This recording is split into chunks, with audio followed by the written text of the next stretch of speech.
Hey, hi everyone. Good morning and welcome to our live show. Hope everyone is doing great, guys, and are able to hear my voice, see my screen. Give me number one in the chat, guys. Welcome all. Sell off has again begun. We took one stop and US now stocks we extend full reverted S&P500 now down 1%. into a short. Yeah, it's happening like a flash sell-offs, right? Within a minute, it starts selling.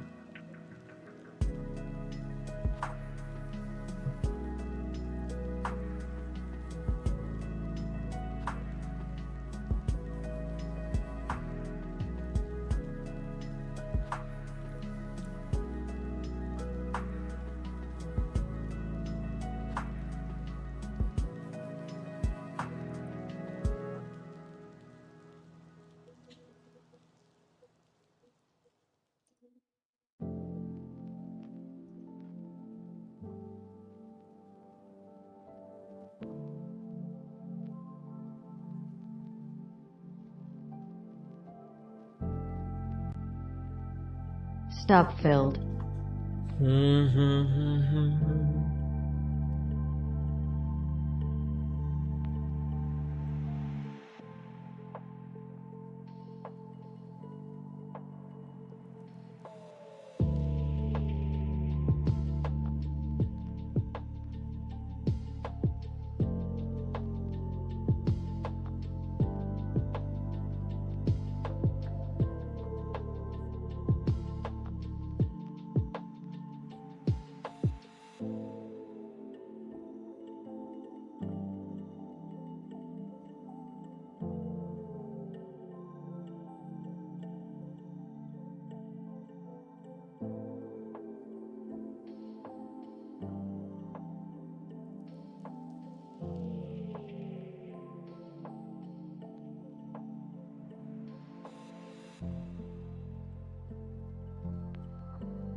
So yeah, guys, so be careful. I don't know if Nasdaq will make a new low yet. Yeah, it's almost there. Heads up, Trump is now In fact, speaking Nasdaq live. is the one which is Remember, the capable video of is on making the new feed, low. and he's signing Secure America Act.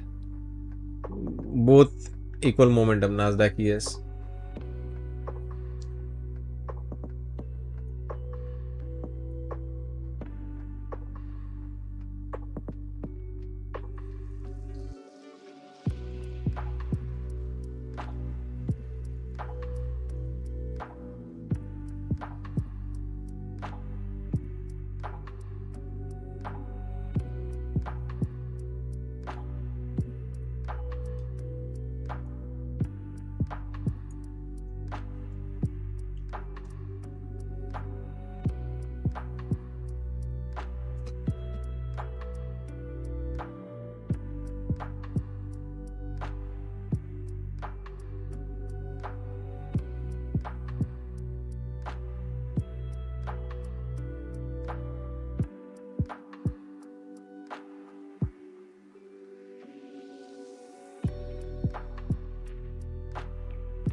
Any upside movement?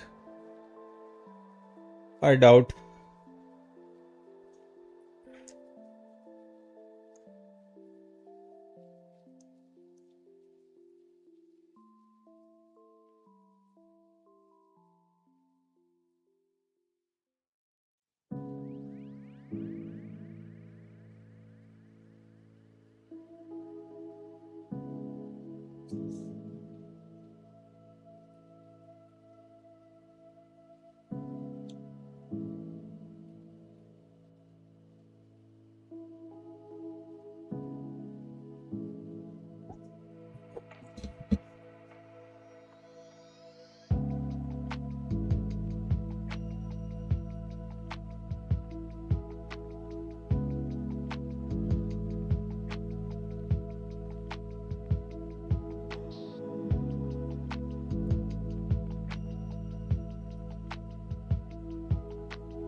So they are running through the stop loss. Same thing they were doing late afternoon yesterday.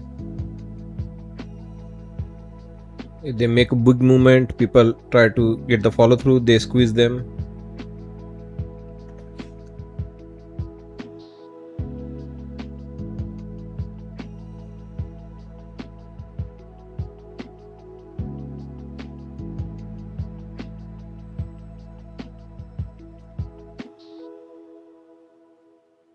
Okay, here we go.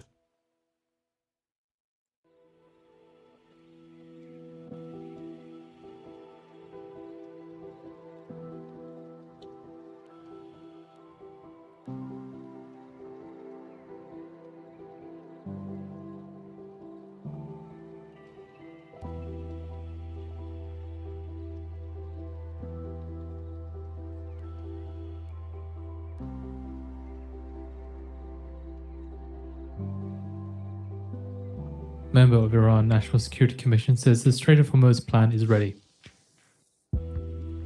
So Kasari says all necessary actions and reviews regarding Strait of Hormuz have been completed, and the National Security Commission of the Parliament has also finalized specialized work related to it.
Fitch Ratings says if the Iran conflict persists or global commodity volatility continues, we believe North American crude, LNG, and NGL midstream infrastructure will benefit.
So what's the problem? Why don't I get the feels? Fucking like it comes and touches me, my take profit, and then it doesn't give me a feel. This is ridiculous. What's wrong? What's wrong?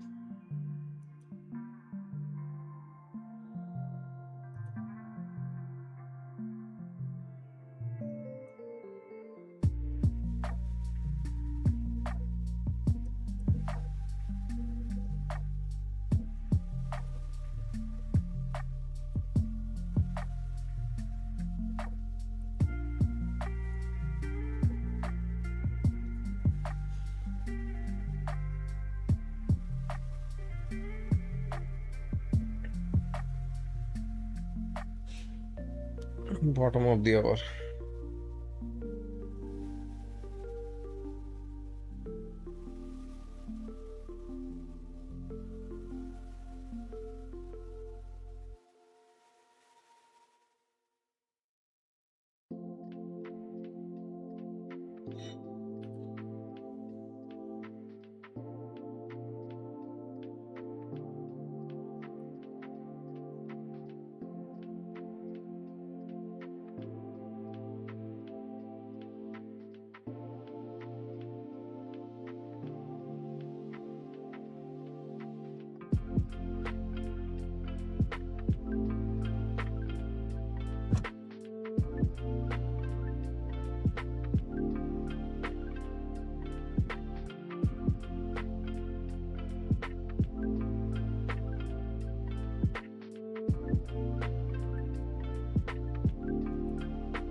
BLS nominee Matsumoto says, I believe the CPI is inaccurate, so I believe the consumer price index is accurate.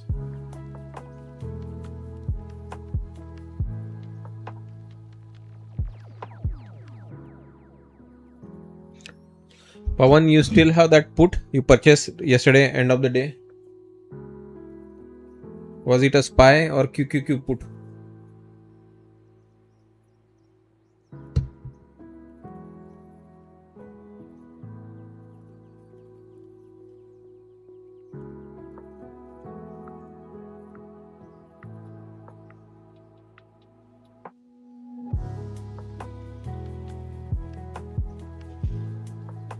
Did you make profit on that, or you got stopped out and then it dumped? Because it first went up, right, in the morning? According to information, OpenAI prepares new AI model.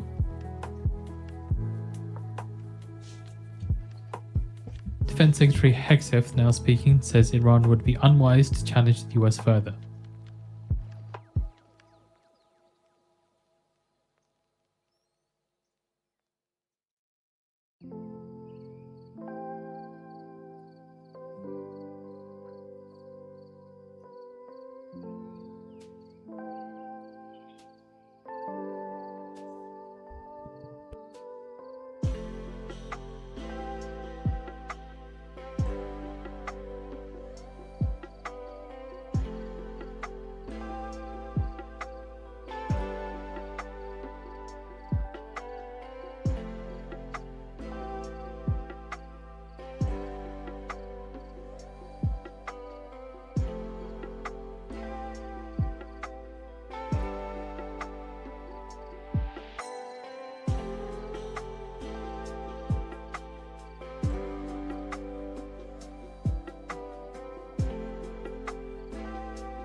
Also, according to information, Sam Altman expects OpenAI to go public within the next year.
That's what they did at the highs, right? First they showed it is a strength, they consolidated, now they are showing weakness, they are consolidating.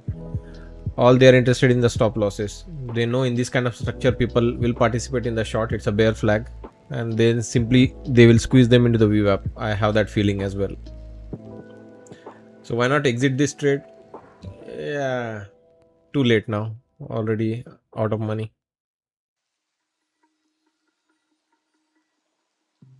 Okay, starting to hit some stop losses now. See if we can get rejection here.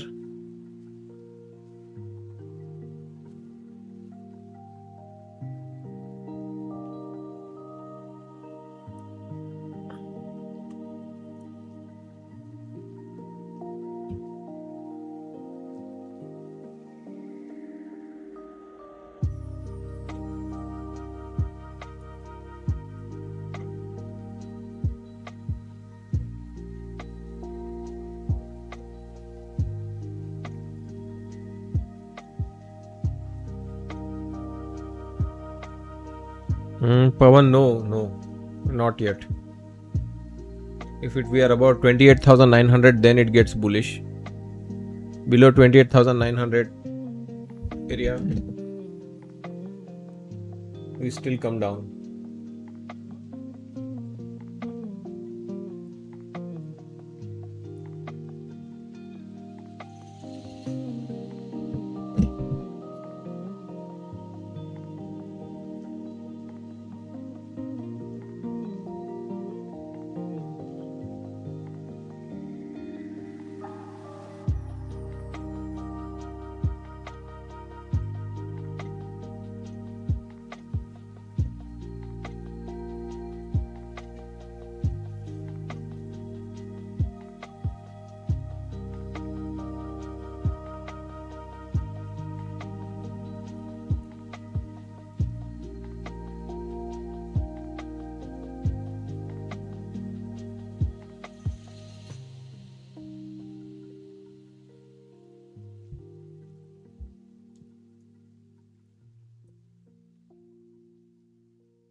It's more from the information. Altman told staff OpenAI is preparing to launch a tender very soon at the current share price. That share price is $687.69.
Trump says that we will be attacking Iran hard.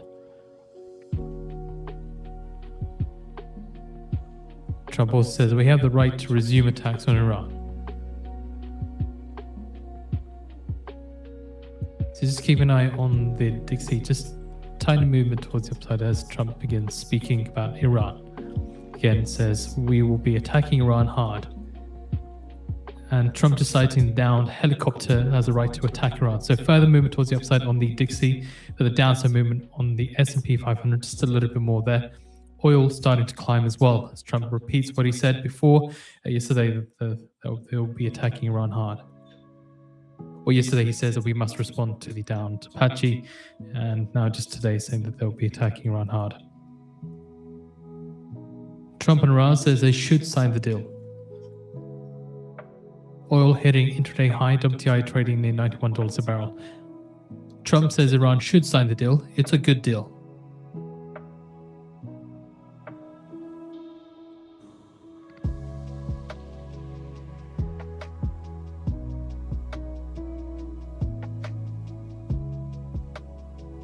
Trump on Iran says, I don't know what they're doing. Trump just reiterating that Iran shot at our helicopter.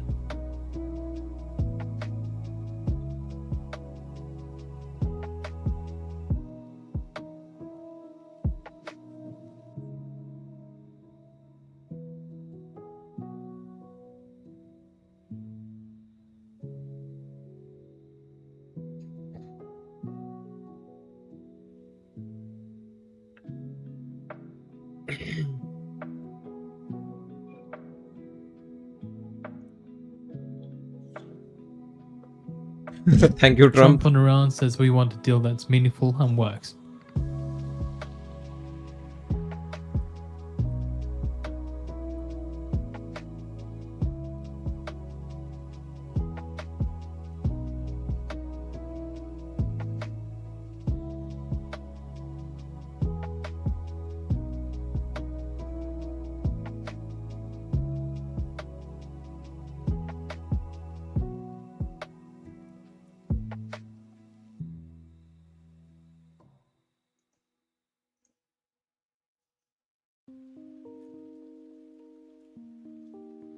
So Trump says on Iran that we're going to hit them again hard today.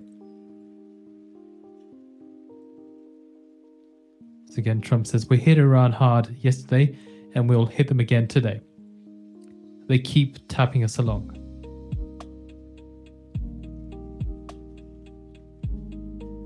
Trump on Iran also says we'll see what happens with the deal.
Seeing US Brent crude futures extending gains after Trump says we're going to hit Iran hard again today.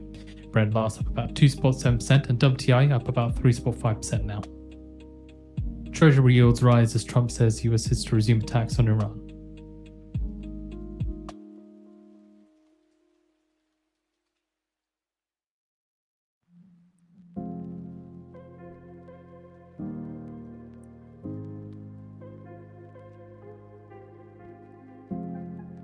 Trump on Iran says, I'm not going to say whether we're going to knock out bridges and power plants.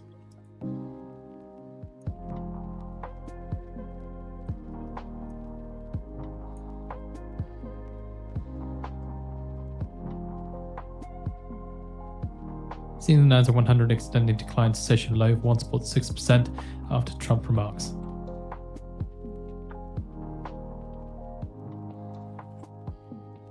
Trump reiterating what he said in the past that on Iran, that they have agreed not to have a nuclear weapon. All they have to do is sign the paper, adding it's fully negotiated. So again, Trump says on Iran that it's fully negotiated and that they have agreed not to have a nuclear weapon. All they have to do is sign the paper.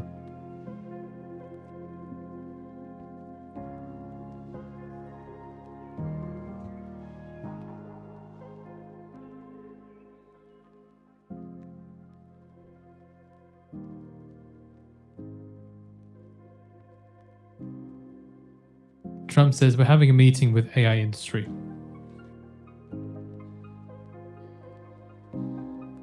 So Trump on stake in AI company says that we will meet with top 15 executives shortly.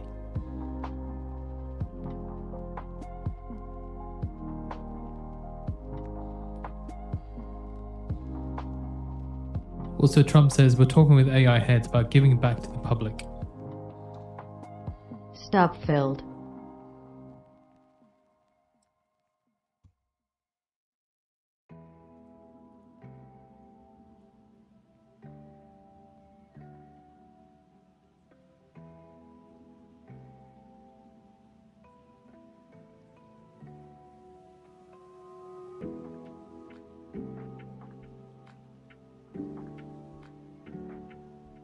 Trump says public will become very rich from AI action. Yeah, daily low was hit in the morning, daily low was hit again on ES.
Bridget, Trump on good morning, USMCA welcome. says that I'm not looking to renew it.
Trump also says that I don't know if I'm going to renew it when talking about the USMCA.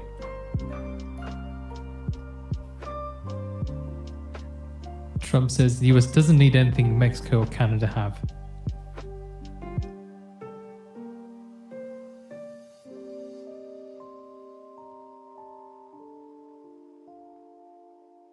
Trump says Mexico and Canada must treat us better.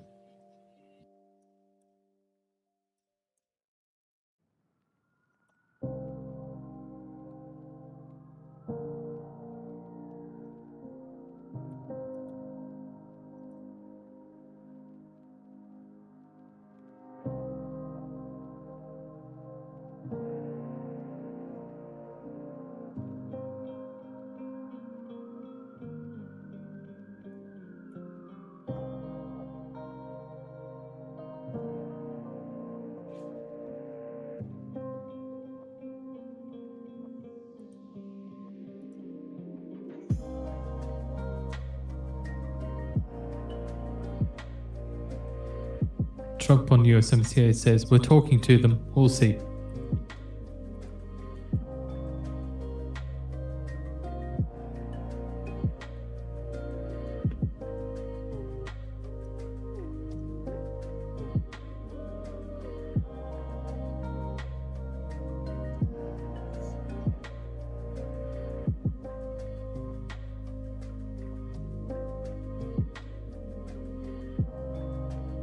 Trump, when asked about a possible confrontation between Israel and Turkey, says, I haven't heard about it.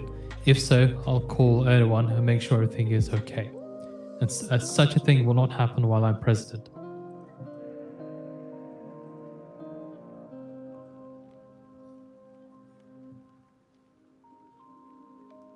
That's Israel's Hayom News.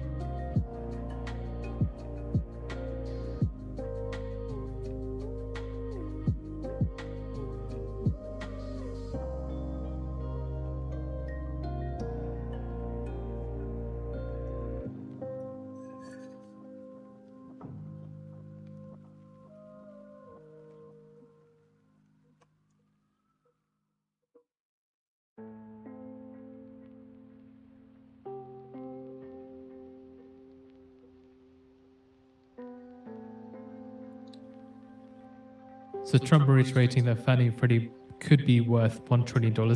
Off the back of that, Fannie Mae spikes higher after Trump comments, up about 1.3%.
Trump asked about inflation data today, says numbers were great.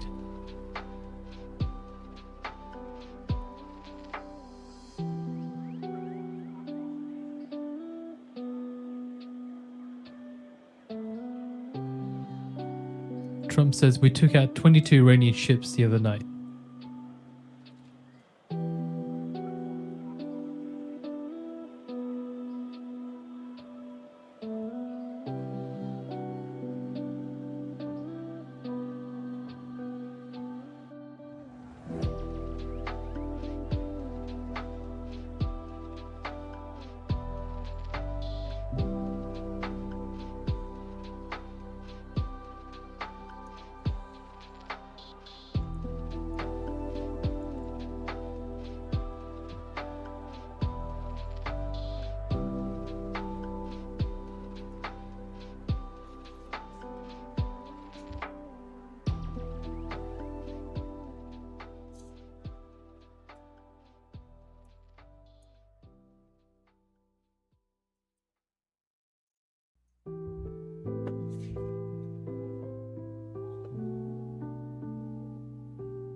Trump says, I think Iran will want to make a deal.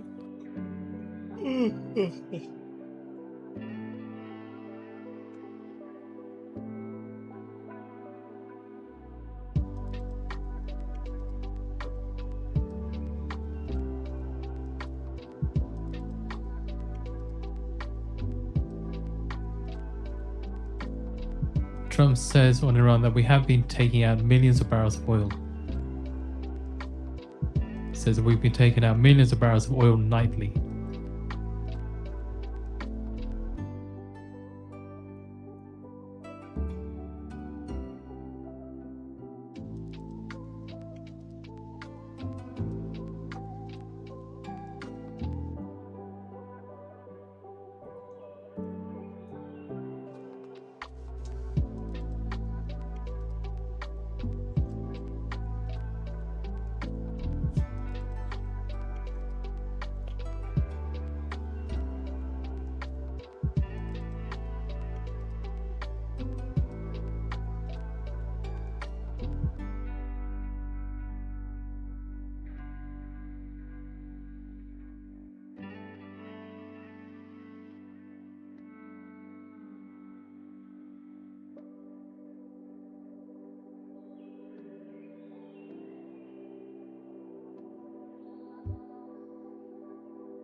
Target filled. Okay, so I'll go bring my food. I'll be back in 2 minutes.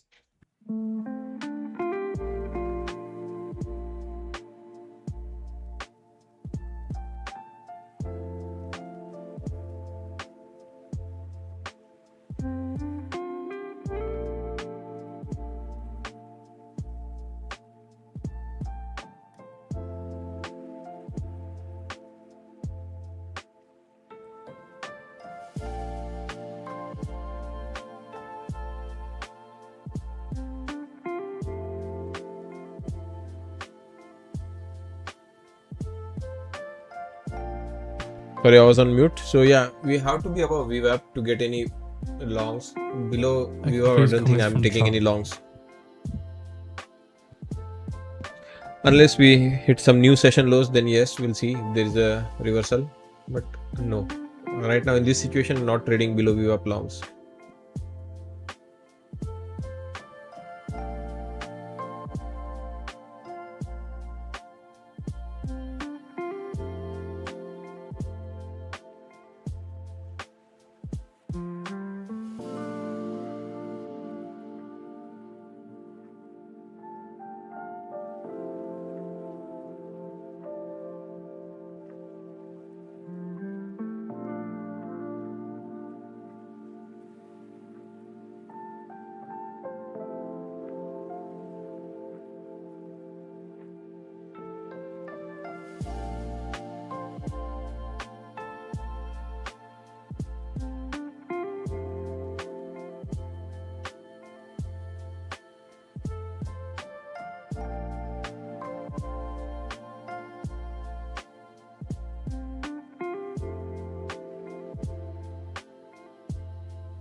On CENTCOM, US disables non-compliant vessel in the Gulf of Oman.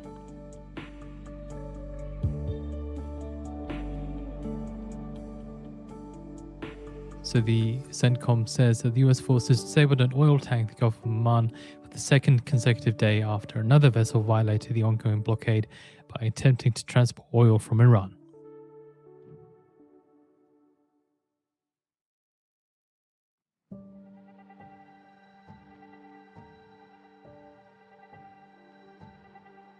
So CENTCOM say they disabled the Palu-flagged MT Setbello as it transited the Gulf of Oman.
So according to Can News Report here on Telegram, they say about an hour ago, a B-52 strategic American bomber was detected on flight tracking sites heading from American base in Sicily towards the Middle East.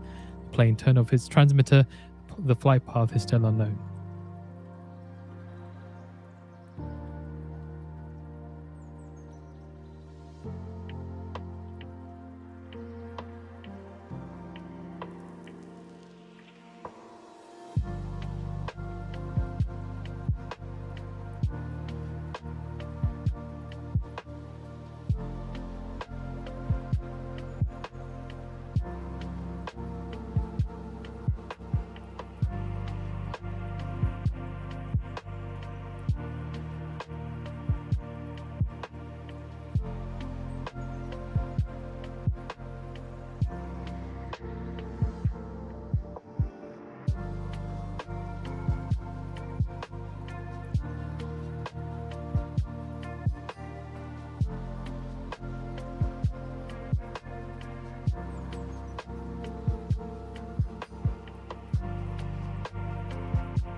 So we backed off again. Yeah, this market again, they will spend time because they could not bring it down. That's why they will start squeezing them into 29,000 level. That's the only way I see going back up.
Yeah, nothing going on here. Bit risky to participate in any direction. They are just consolidating, and once they start moving, it will be another 200 300 point easy movement.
Dow Jones is looking more weaker right now.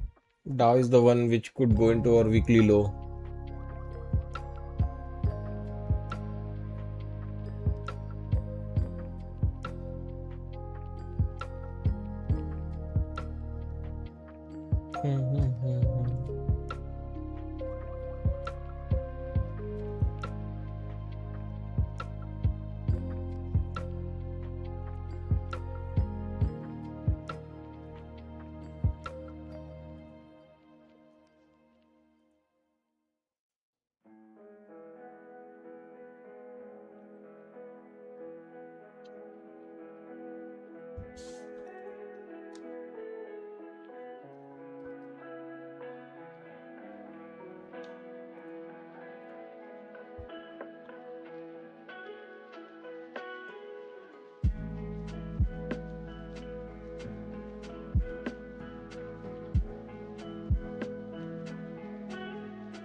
Stop filled.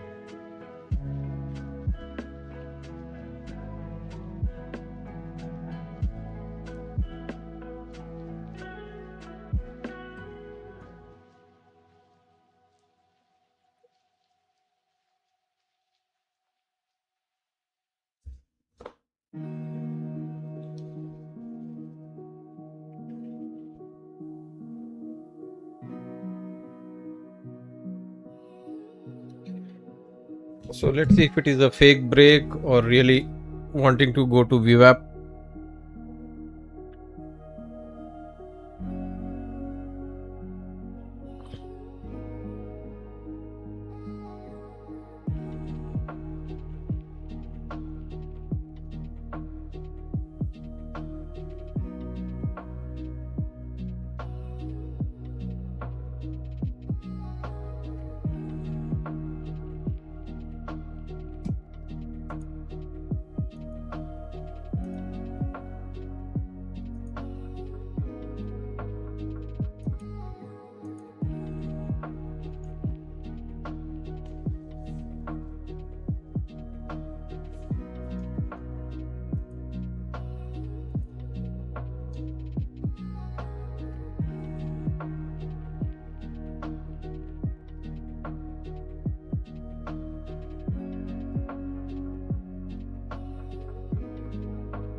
So not able to clear overhead resistance.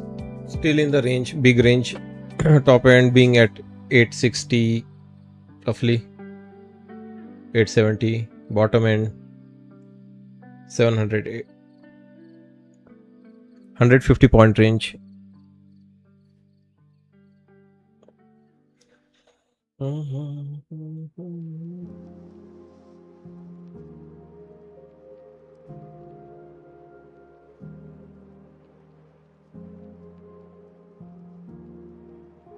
Apple is doing Okay, today up 0.74. Nvidia down 2%. Google down 1.5. Amazon down 1.9. Meta down 1.1. Tesla down 2.8. Broadcom down 4.2%.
Bill Knox has gone 75% off on their option 2, guys.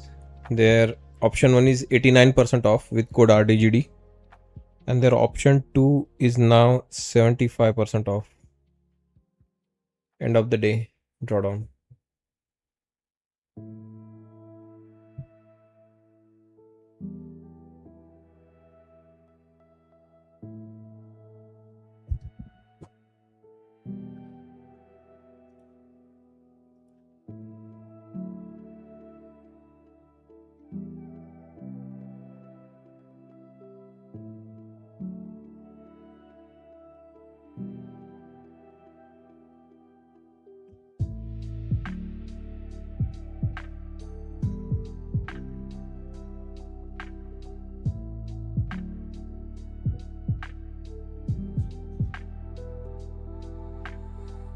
Oh, this is getting bearish in a hurry.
Stop filled.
Google says they're expanding Gemini in Chrome to Africa, the Middle East, and more.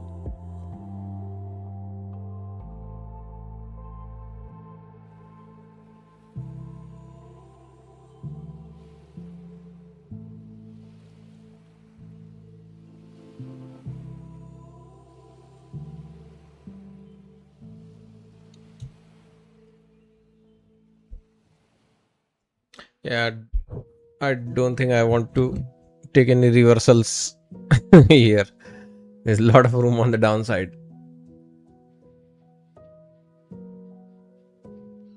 To begin with, our daily low is around 540 area on Nasdaq, so this can still come down easily up to 540, 28, 540, 150 is the number.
At the top of the hour, we get the US 10-year note auction reopening, with the US looking to sell $39 billion with a prior high yield of 4.468%, prior bid cover 2.4.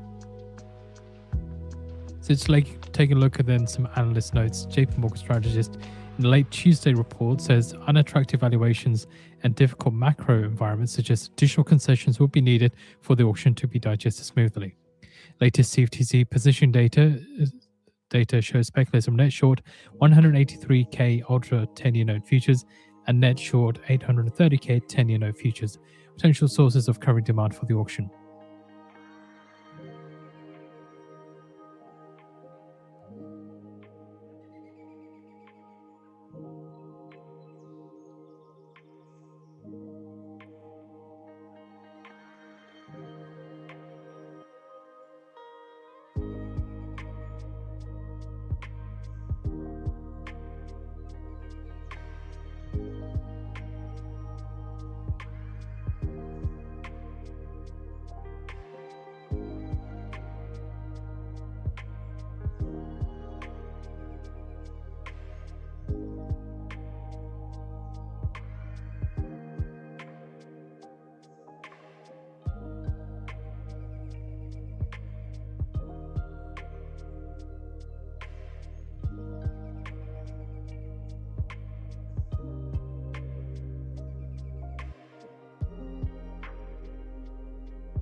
Yeah, so very difficult here to short in this bottom end of the range, because we know there is a 150 point range.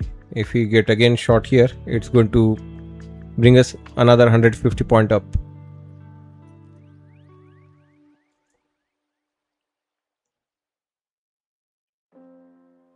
And one of this pop is going to start squeezing into whatever, like at least 300 points more above, because Ryan now is that they going to have begin tapped the the 10-year short. note auction. Prior bid cover of 2.4, prior high yield of 4.468%.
Back in 2 minutes, guys.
One minute connecting with the one issued for the 10-year note auction.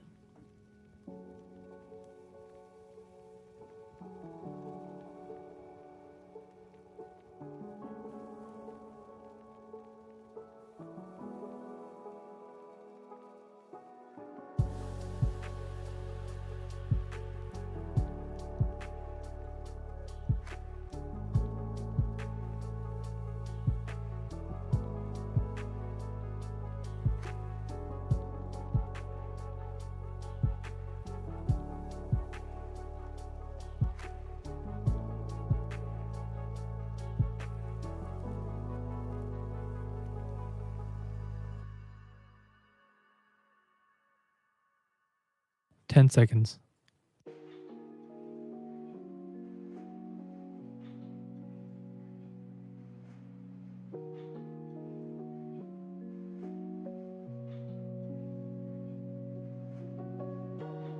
Four spot 539% for the one issued. Again, 4.539%.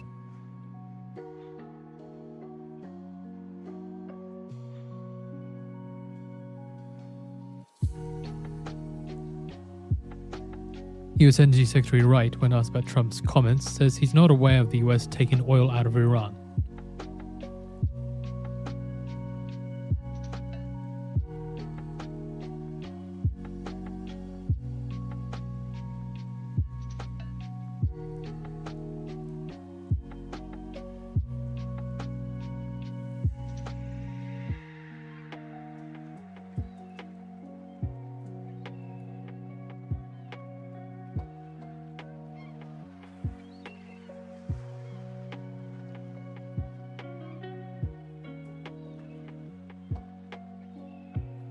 Surely expecting the rest of the data for the 10-year note auction.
High yield for the 10-year note auction of 4.538% of 4.538%, with the US selling $39 billion in 10-year notes and awarding 71.34% of bids at high, bid cover of 2.57. Primary dealers take 9.46%, direct 12.32%, and indirect 78.21%.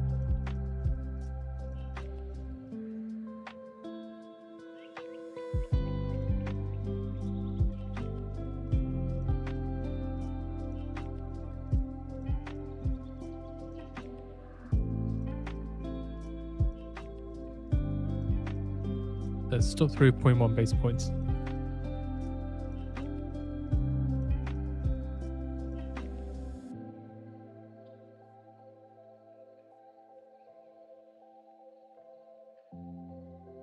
US Treasury Secretary Bessent on X says the US is disrupting procurement networks that support Iran.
The UK mulls tax changes for members of entities such as LLCs.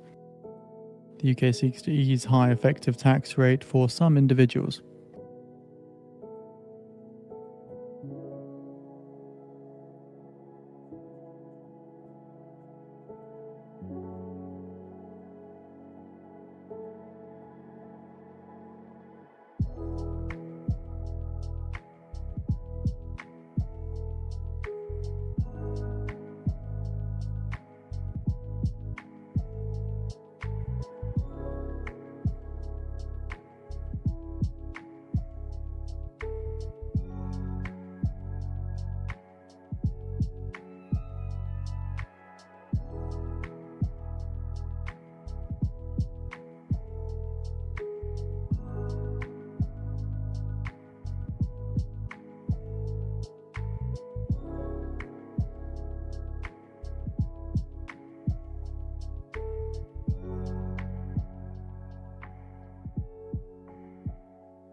So yeah, they just keep postponing any move.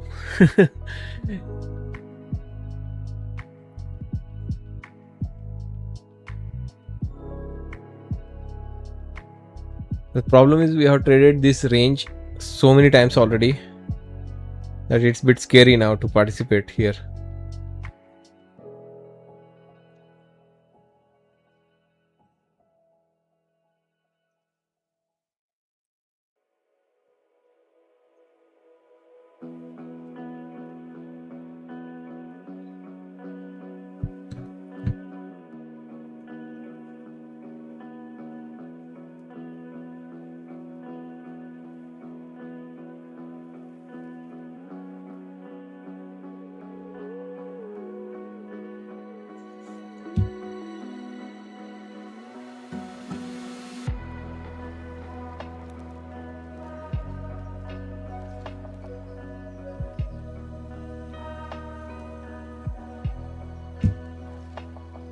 The Treasury sanctions some China and Hong Kong based individuals. So guys, take profit trader is back with their 40% off deal. They went back to 30% and now they are back to 40%. So check them out. I have pinned the link in the chat. Here's the 40% off and never pay an activation fee. So I think it makes them one of the most cheapest if you include the activation fees in total for a 50k account. And for us to take a trade, we need this range to be broken, preferably on the downside, so that it creates some volatility. Upside, we will again find ourselves hesitating going long, and I think which was the right thing. I have continuously shorted this market, which was the right thing. Look at the number of short we have taken today. That's why I said, right, we have shorted this enough number of time. Now it's a bit scary this late in the day.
very slow.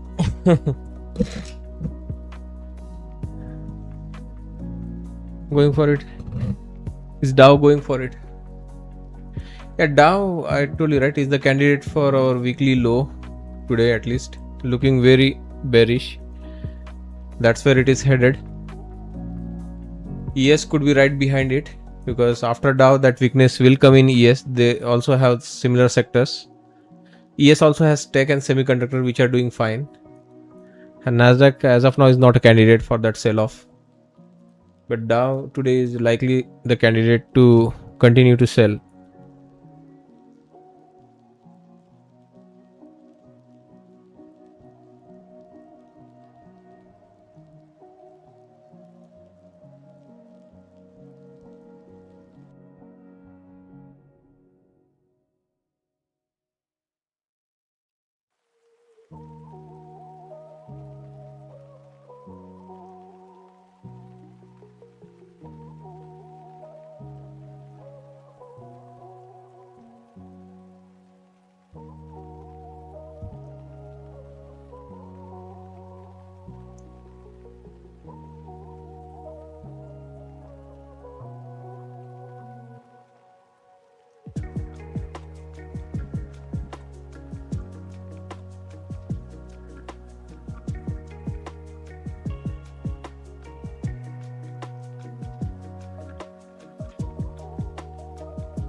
The SpaceX IPO is now said to be more than 4 times oversubscribed.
Yeah, this is what you get, right? When retail is shorting, this is what they give you. Like, you have to do prayers, then you get small trickle down kind of a short. But when you are at the receiving end, like yesterday or Friday, sudden sell off, right?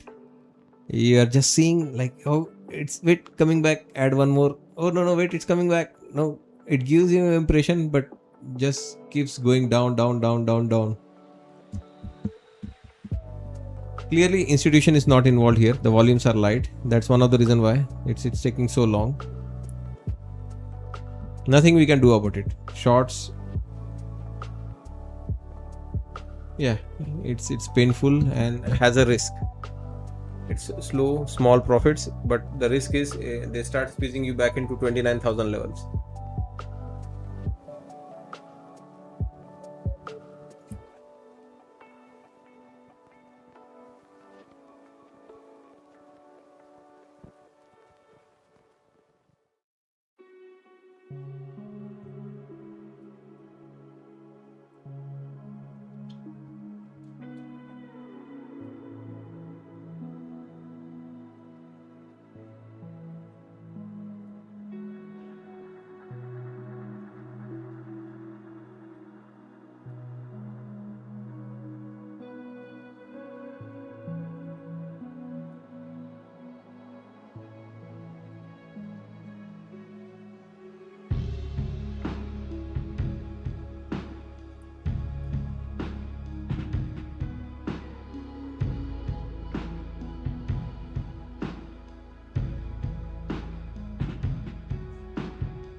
Guys, I'll be back in 2 minutes. I have someone for service at my home of appliance.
Target filled.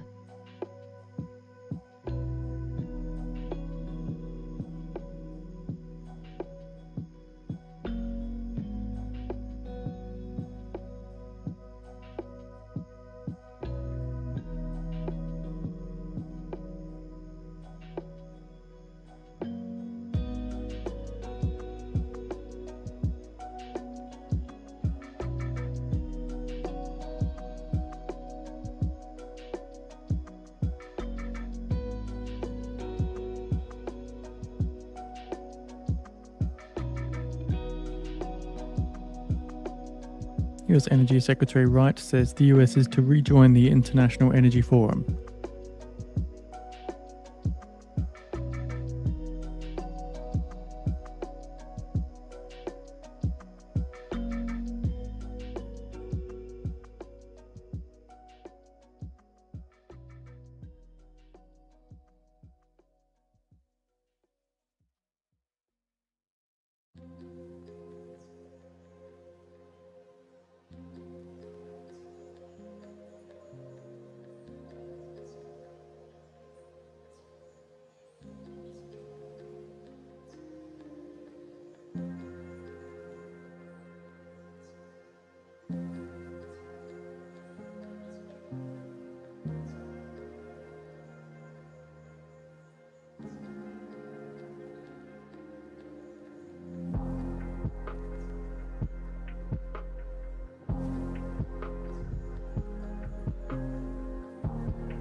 So it did come right up.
So yeah, guys, can't do much, right? When market is not ready to give you any move, but we are hanging near the lows. Something can happen from here. Either we start making new lows or start going back to that VWAP or at least 830 area, right? That's where we have spent most amount of time, around 838 here, top end of this range.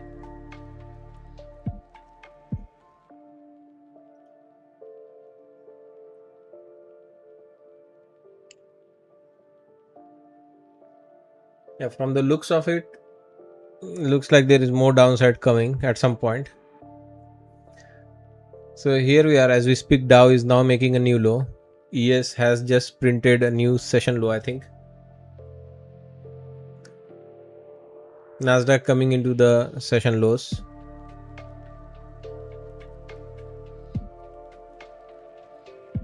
So either some kind of a double bottom reaction or new lows.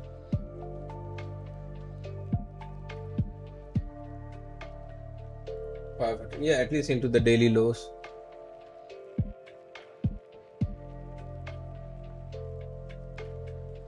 ES has already been in the daily low multiple times now. It is time for it to break, go into that Monday low one.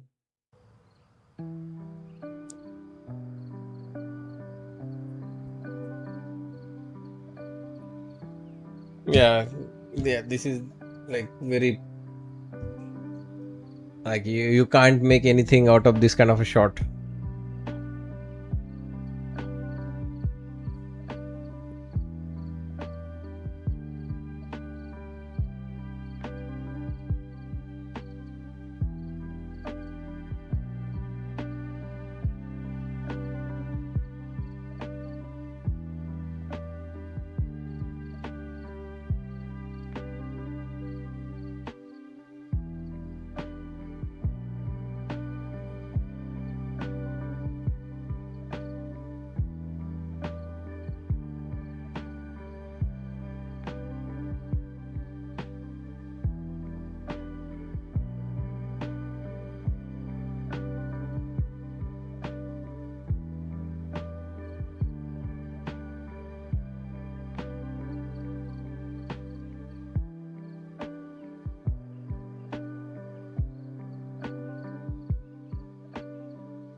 According to the Financial Times, oil tankers increased their quote-unquote dark transits through the Strait of Hormuz.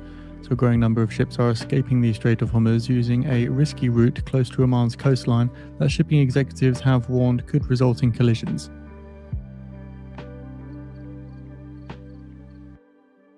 So the FT notes that about 15 ships per day are going in and out via the Omani route, protected by US air cover, according to two people with knowledge of the transit, who said most of them were oil tankers. Two more confirmed the practice of using the route with US assistance.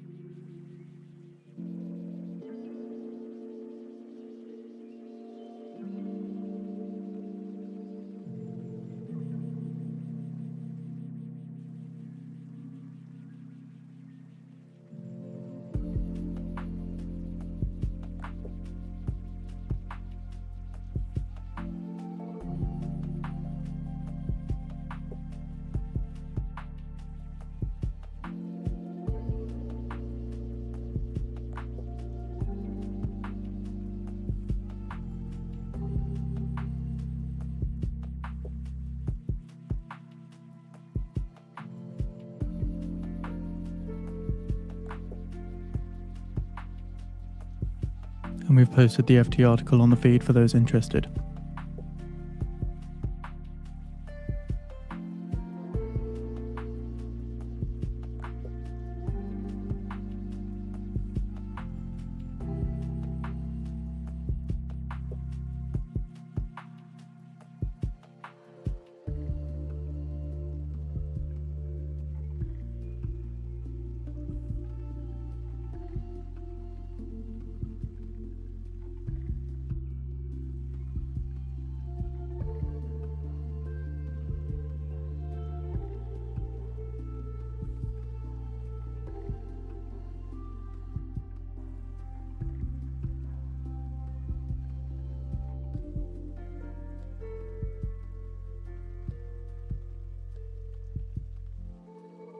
So Amici Stein, who is a I-24 news reporter on X, saying that Israel's Defense Minister Katz says the campaign against Iran is far from over. The Israel Defense Force are prepared to strike Iran with greater force.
So ES continues to make new lows. Dow just printed new lows. Gold also selling.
Top of the hour coming. Thanks, Amit, for the reminder.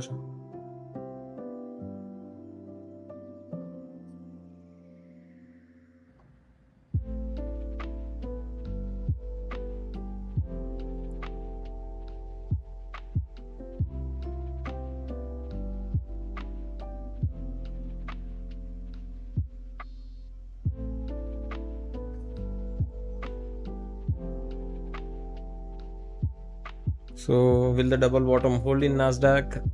ES is already going below. I don't think so. If there was any double bottom reaction, we would have already seen some energy in the market.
So are we catching a break?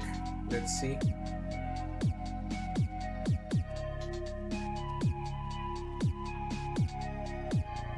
It's catching a bid.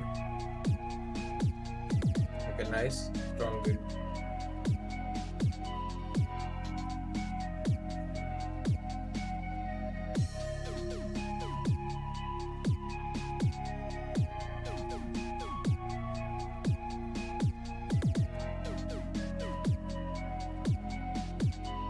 Tesla's self-driving assistance FSD system authorised in Belgium, according to Flanders Transport Minister.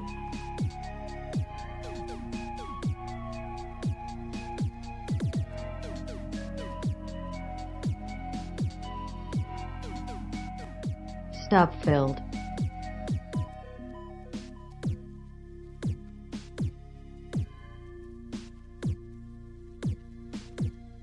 So OpenAI and Visa also team up to let AI agents make purchases online. So double bottom reaction in the Nasdaq. ES got the new low.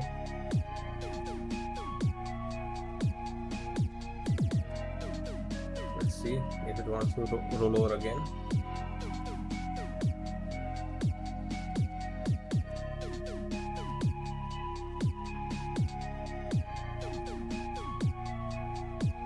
I am open to flipping this to long. This wants to continue higher.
In 10 minutes' time now, at the top of the hour, we see the release of the US federal budget balance. Forecasters a deficit of 283.1 billion on the prior surplus of 215 billion.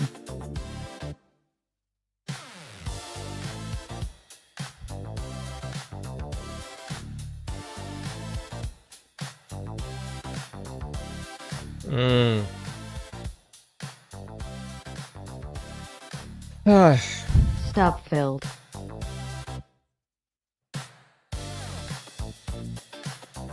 Come on, one more try.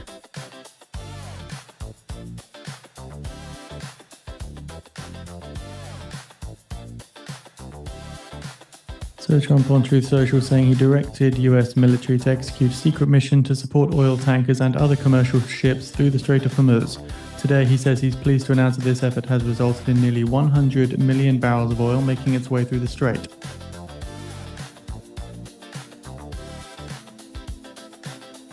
The Trump in this Truth Social post says more than 200 commercial ships have safely travelled through the strait.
So we'll take a stop if this consolidation is breaking towards the downside.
So in 5 minutes time now, at the top of the hour, we see the release of the US federal budget balance. The forecast is for a deficit of 283.1 billion on the prior surplus of 215 billion.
I have no idea. Check their website.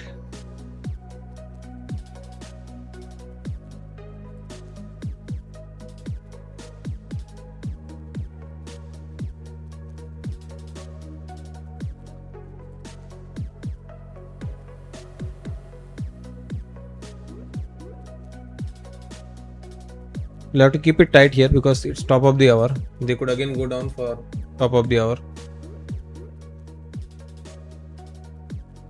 Stop filled.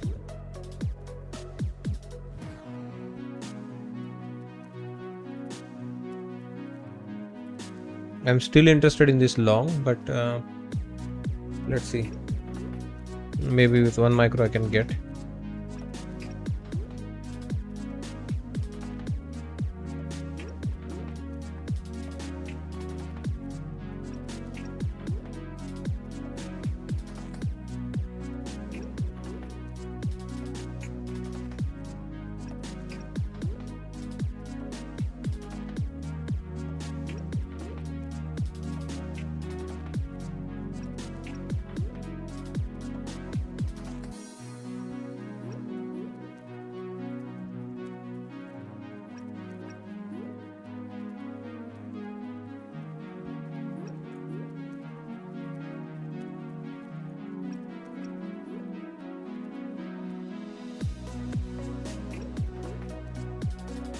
The US offers 40 million barrels of crude from the Strategic Reserve. Also seeing an early release of the US federal budget balance, a deficit of 292.6 billion. That's a deficit of 292.6 billion, deeper than the expected deficit of 283.1 billion.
Stop filled.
Iran Foreign Ministry says the US struck vital civilian water infrastructure.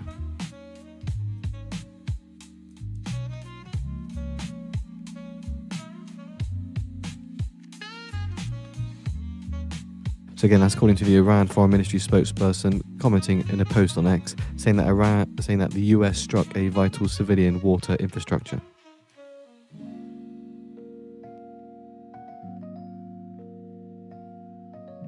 See a bit of weakness in WTI crude here, a little bit of strength in the S&P 500 and weakness in the US dollar off the back of that headline.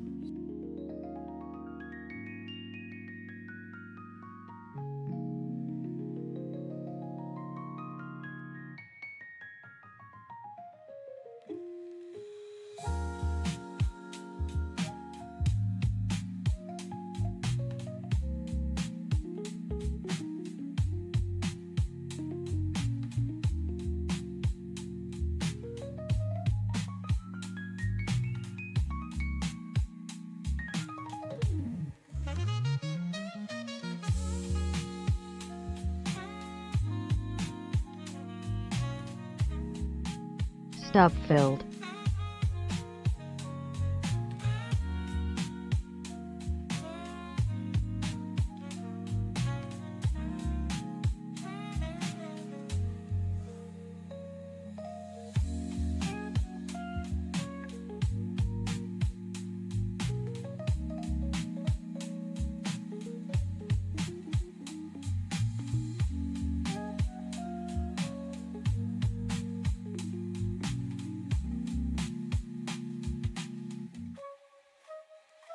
So remember, this is what I was telling you, why I stopped shorting the market here.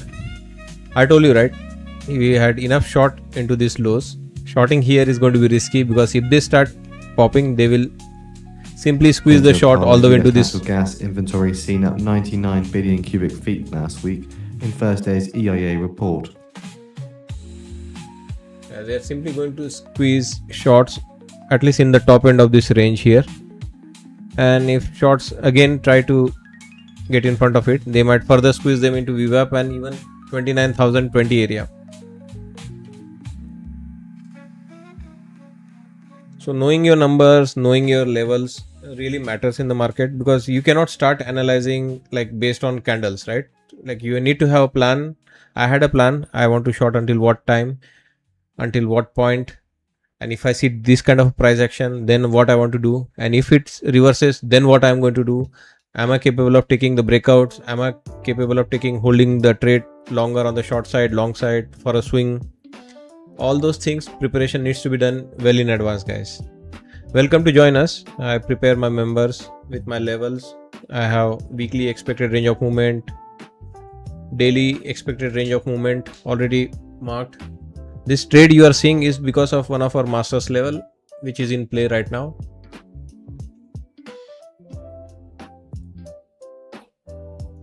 Yeah, click join button on channel page to become member.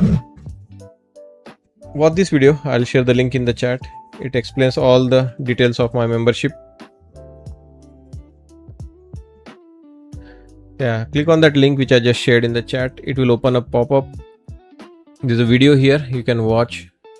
It explains my strategy on a weekly, daily and intraday basis. Respective tab to become member. Once you are member, go to the home page, watch all the educational videos we have in each category for weekly, daily and intraday strategy.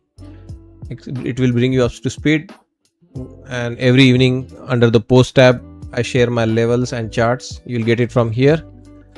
If you are new paradigm member, come here in the live tab, morning 9 a.m. to 11 a.m. 2 hours you can trade with me, and 11 after I am available here on the live stream to answer any questions and still continue to show my entries, exit.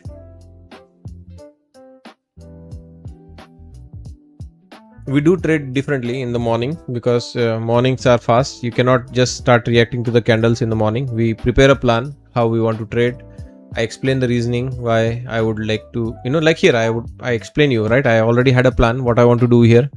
I had A thing, I did not want it to short. B thing, I wanted it to start holding the double bottom at least on the Nasdaq.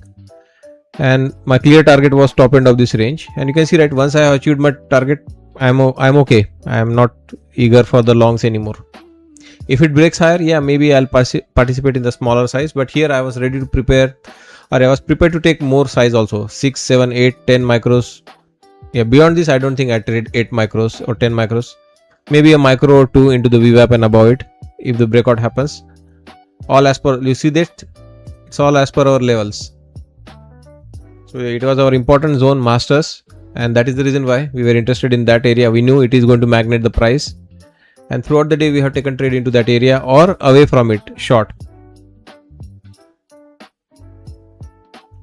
So guys, yeah, this is the key in my 3-4 years of experience and being profitable in the market. You have to have some kind of a plan. It's okay, it can be anything else based on moving average, based on some, like, I don't know, like demand supply zone you may be drawing. But you need to have a plan in the market. You cannot come just start reacting to what they are showing you.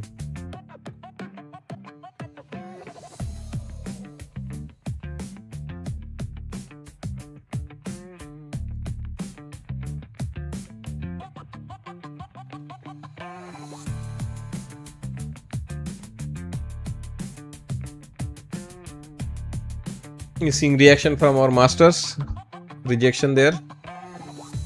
Yeah, we're not surprised.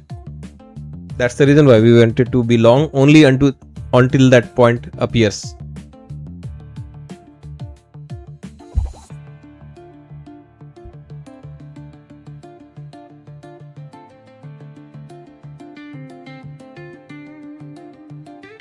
Hit the like button, guys, if you are enjoying all the trades and discussions we have here.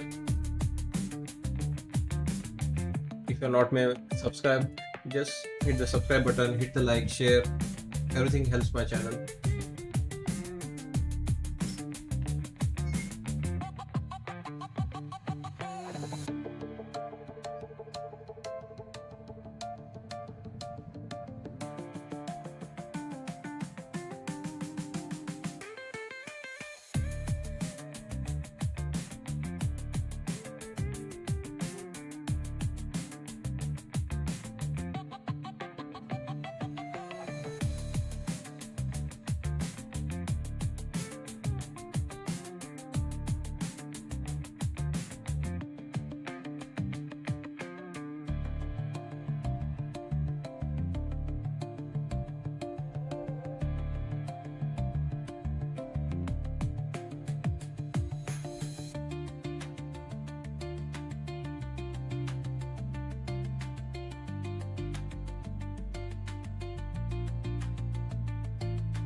This is brutal, guys.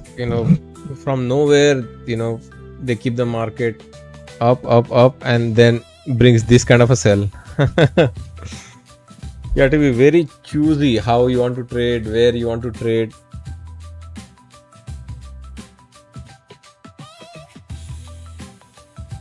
I faced one such move this morning, but I was saved by my level.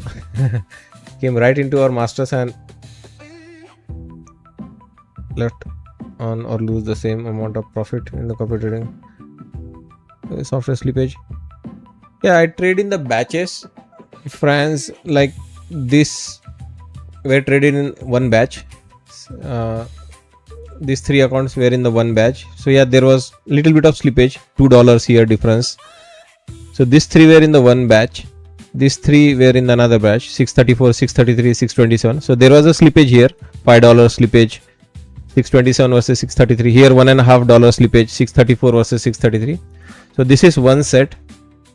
This is a second set. This is third set. Here also you can see it, same amount, 562, 562.50, $3 slippage. And this now late afternoon I am not copy trading multiple account, because even if I lose one or two account can take a hit, and the master account always is common in amongst all them. Usually it is a evaluation account, because this one I will trade very often, right? But funded account or accounts which are very close to passing or are close to the payouts, they are the one which could be packed little bit later. Just so it also gives me flexibility, right? When to copy. Like morning trade, first trade could be very risky. Usually I have seen, right, if my first one or two trades are bad, I may have a very bad day that day. I might in that first or second trade I might not even pick the funded account or accounts which are close to passing. So yeah, that's how I manage my accounts. Copy only when I'm feeling confident.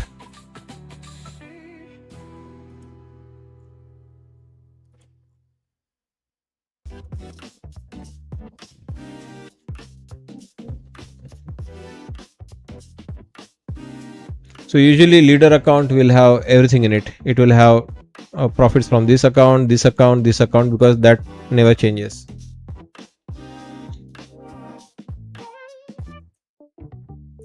One of the big issues is maintaining the profit. People do make profits, but because we continue to trade entire day, you give back those profit, you blow accounts. So it's good to rotate accounts.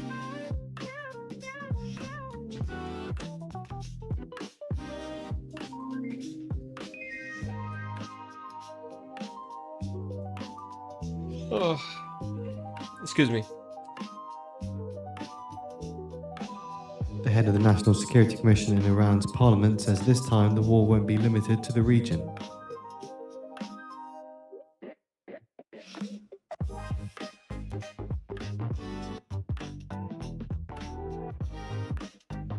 Drawdown room.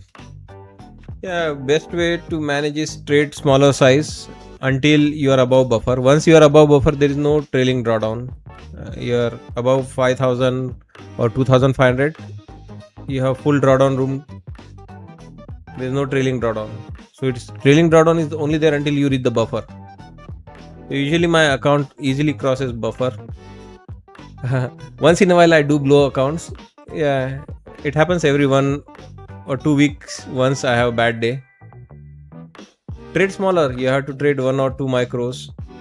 I mean, I'm trading 1 or 2 micros. This profit is mostly by using couple of micros. Only when I'm super confident that yes, it's a confirmation, the break or the reversal is happening, then I size up little bit. I usually trade 150k account. That's the reason why you have 4,500 drawdown room. You need bigger drawdown room. I don't think I'm ever going back to trade 50k accounts. I don't think I'm ever going back to trade E-minis now. It's a big product, Nasdaq. I don't think, you can see, right, a sudden sharp, even this rejection from 832 into 732 and 700. It's a 130 point move. 130 point is already $2,600. With one E-mini, you lose $2,600 on that pullback. And it's just a pullback. It's not even breaking this previous low. You cannot manage risk. It's 150k account. like a 50k account already blown. It has 2500 drawdown room. You took this much amount of drawdown. You were looking for the VWAP. You were long. The live trailing, you did not take profit. It came all the way back down. Your account is already blown. So yeah, you have to trade micros. You have to unfortunately now go for 150k. They are tougher to pass, tougher to maintain because you need to trade a lot. 50k are easier. Many people take 2 trades, 1 trade. Sometimes they pass the account, and if they are lucky, they even make it to a payout. But 150k accounts are difficult. You have to trade really well to make 9,000 total profit. You have to trade really well to make another 5,000 profit to reach the buffer and request the withdrawal. So in total, you are looking to make $14,000-15,000 in one account, which is very tough.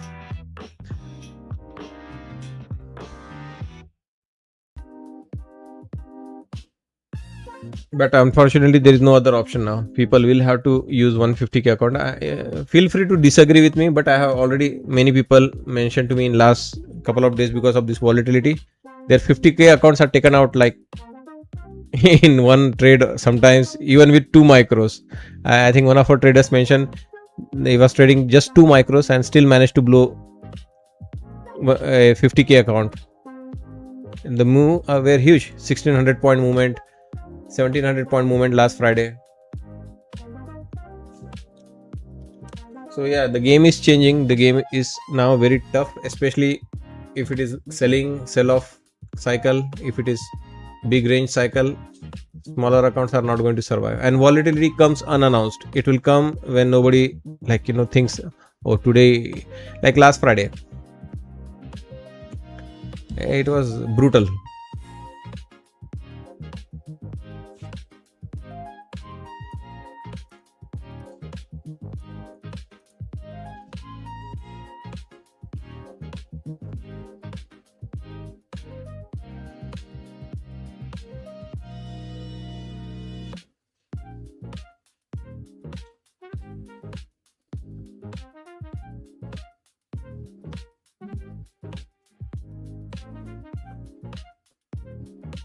Oh, excuse me.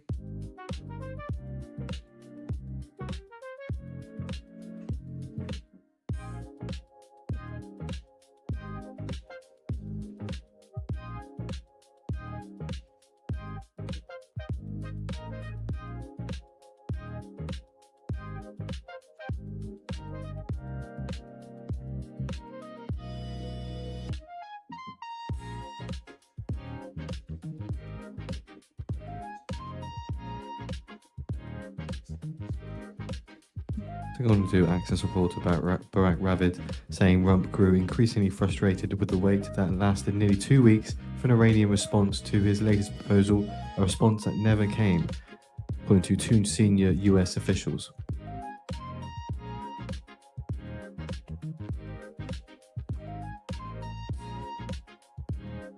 Again, according to Axios, citing 2 US officials, saying Trump grew increasingly frustrated with the wait that lasted nearly 2 weeks for an Iranian response to his latest proposal, a response that never came.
Just adds more context to the Axios reporter, saying that it did come out an hour ago.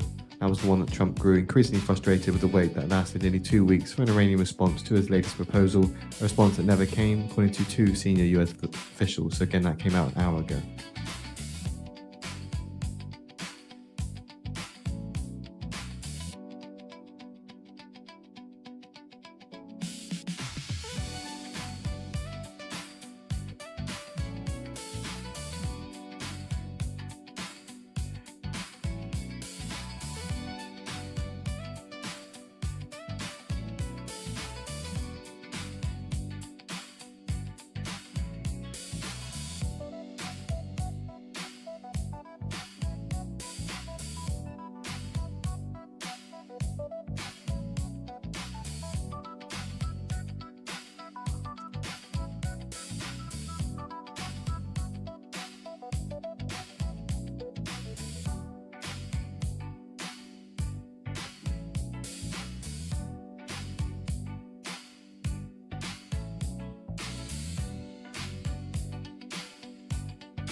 We have posted that article out from Axios on a fee for those interested.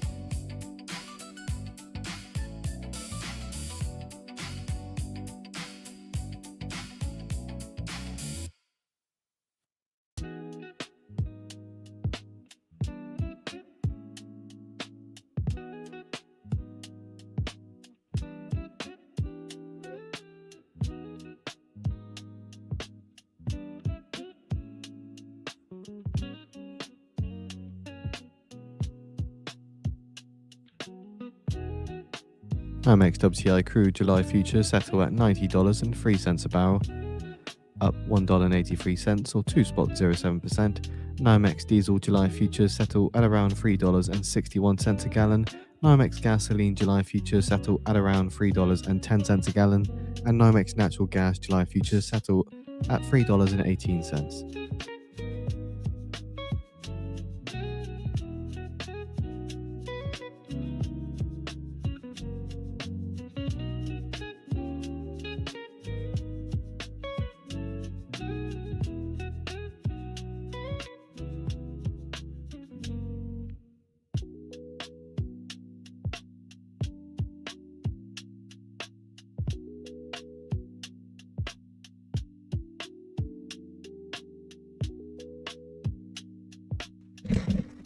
Yeah, what a frustrating day.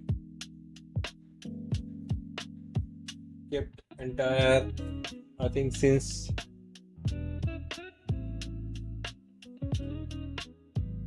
11 a.m. CEO says the nothing has government should changed. be able to halt new models, and Alphabet's CEO calls for stricter AI safety rules.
Stop filled.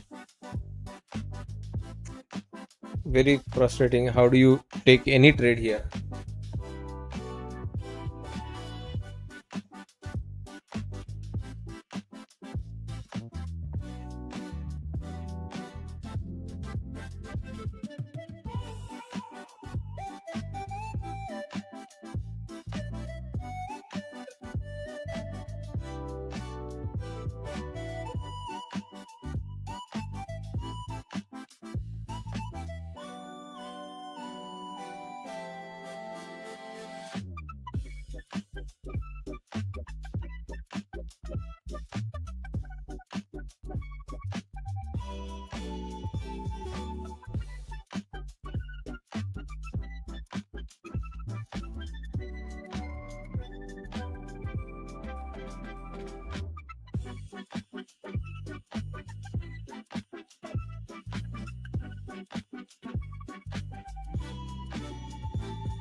So again, just seeing Axios pick up on the story here that Iran and US officials held talks with Qatari mediators in Doha.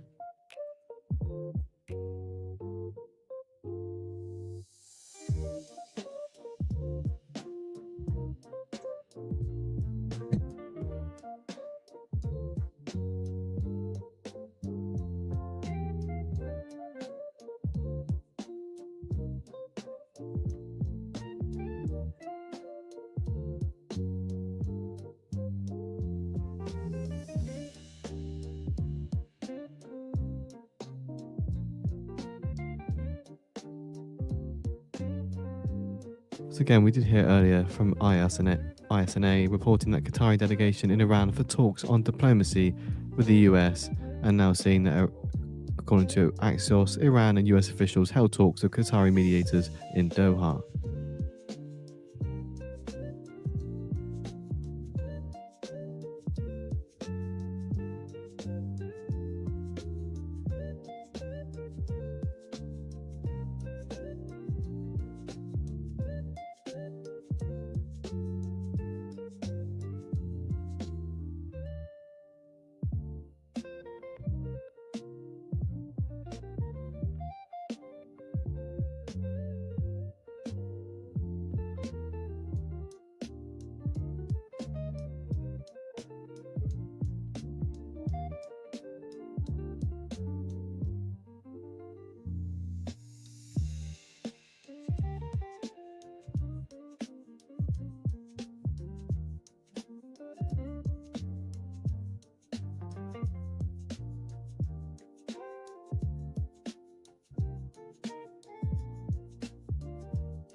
So Axios reporter posts on X about Doha peace talks in the past 2 days.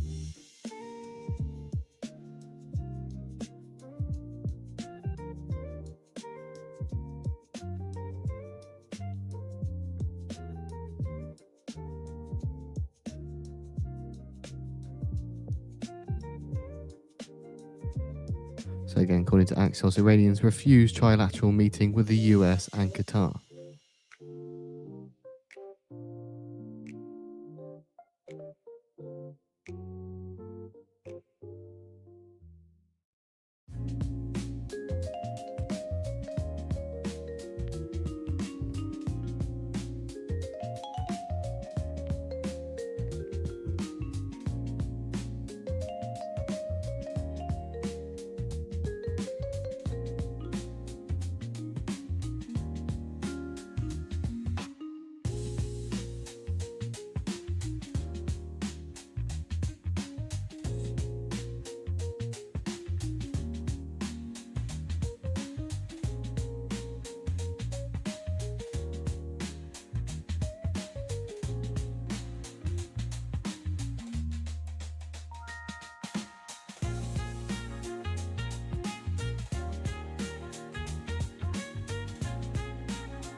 So levels to my rescue.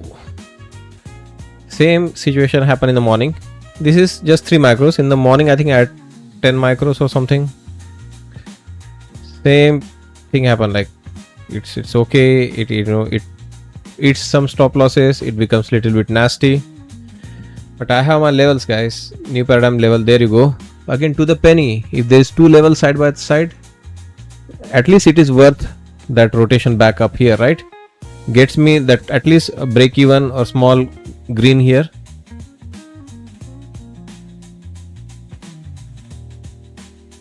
And it works to the penny. That's the beauty. Unless they are really after doing something nasty. Normal price action, we'll respect those lines.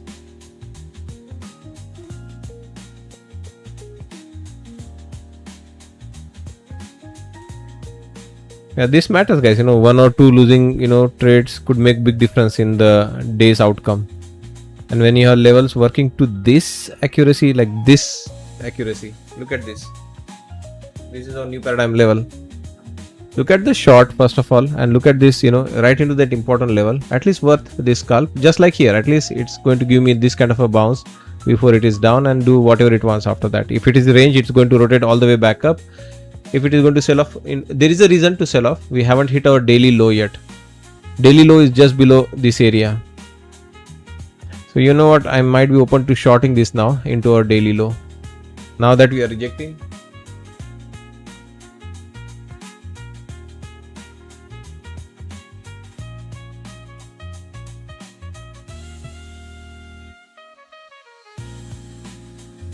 What? I wanted to be short. But getting that new low will be, I don't know how easy it is going to be.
Again the level is holding, not getting the break of our own level.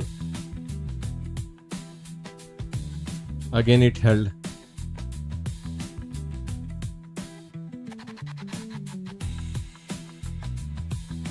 If you break that, then yes, it opens up the downside.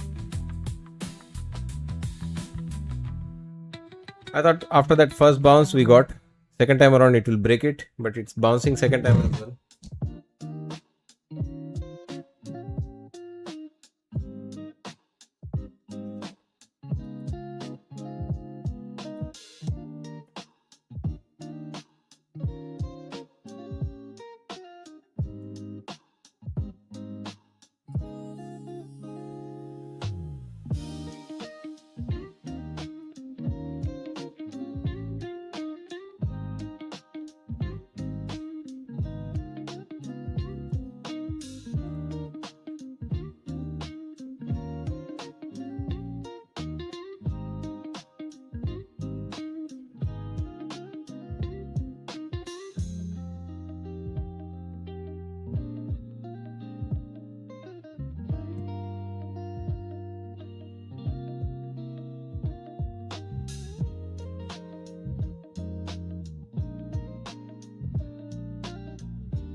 This has been the problem with the shorts. It's very frustrating. Like, it's fighting with the algorithms. They are interested in your stop losses.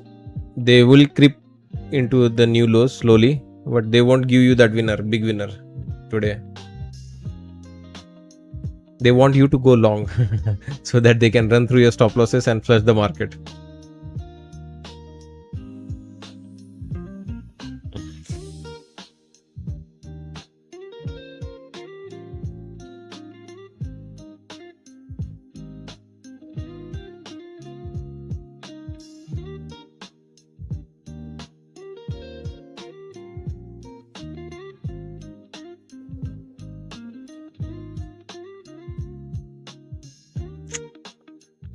What a waste today.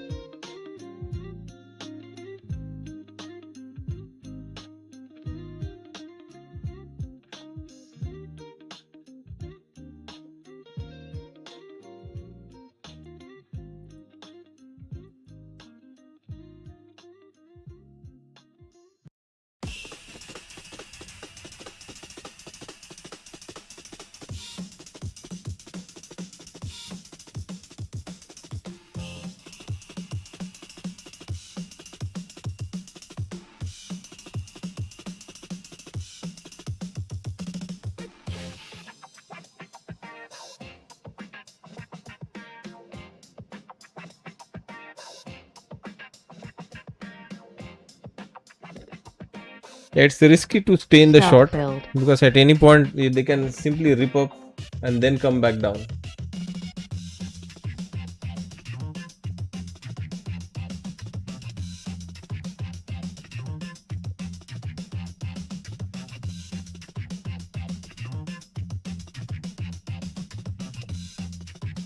Let's see if we can get it with one micro at least.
Brent crude futures settle at $93.10 a barrel, up $1.65 or 1.8%.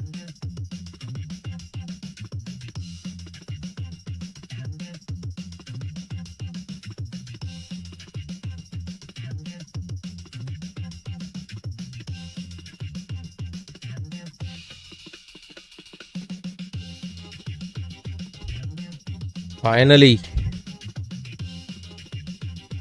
And I might still not be able to take the full profit.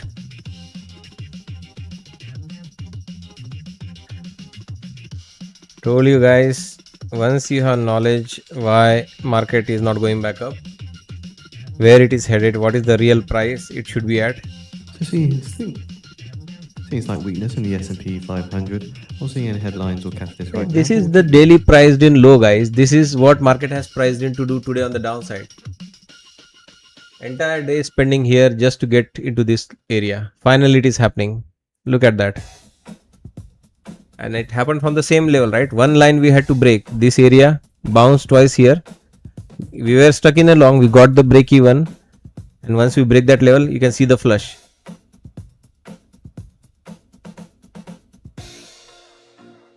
Look at this volatility, man. Fucking crazy. Like, this is nuts.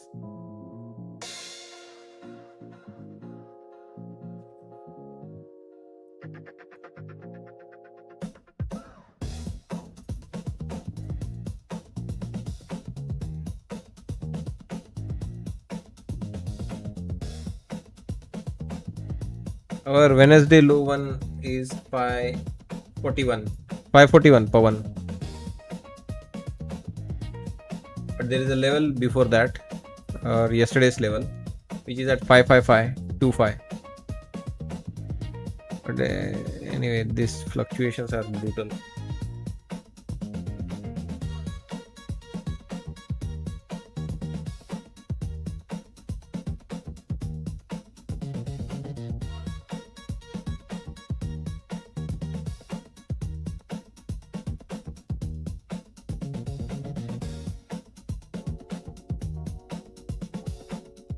Stop filled.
Target filled.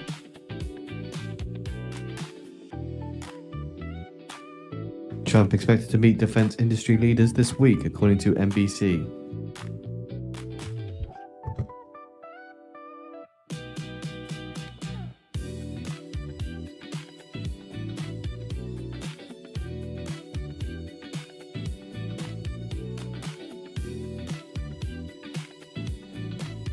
Again, according to defense industry leaders have been preparing to meet with Trump at the White House later this week in what is expected to be continuous discussion as concerns grow over the US supply of missiles, according to two people familiar with details of the meeting.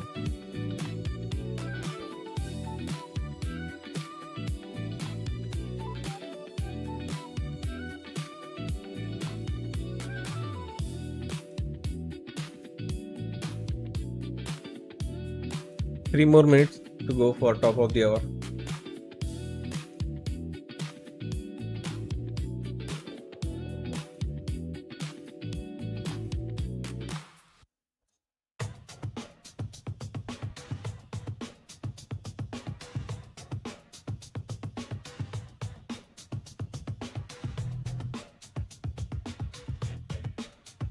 We have posted the article from NBC on the feed for those interested.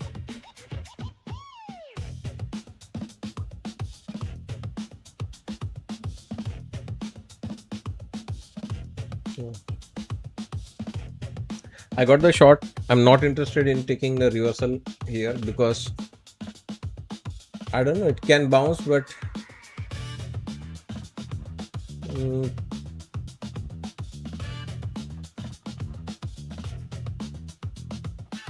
no, I'm not interested in taking reversal. It can bounce, I know. It's our daily low coming into play. Still there is some room remaining on the downside, so I don't want to chase this and get trapped.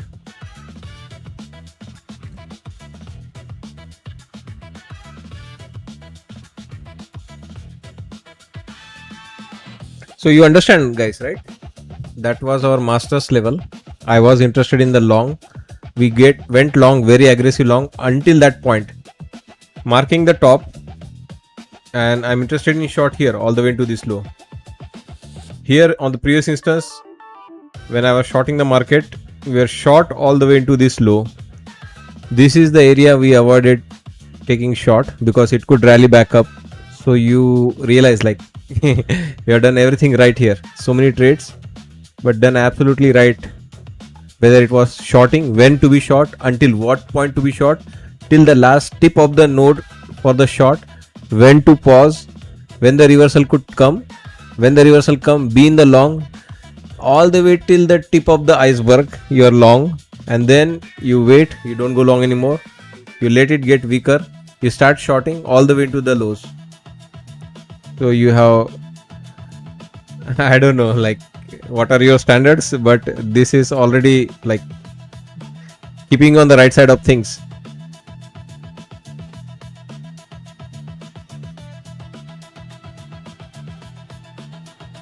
Not impressed. You're trading micros. You know you can blow many accounts, guys, using micros also.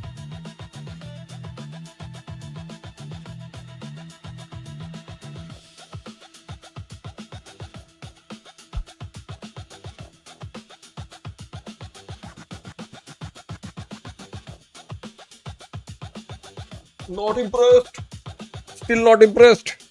Hit the like button, guys. Come on. Don't be impressed. Just give me your like.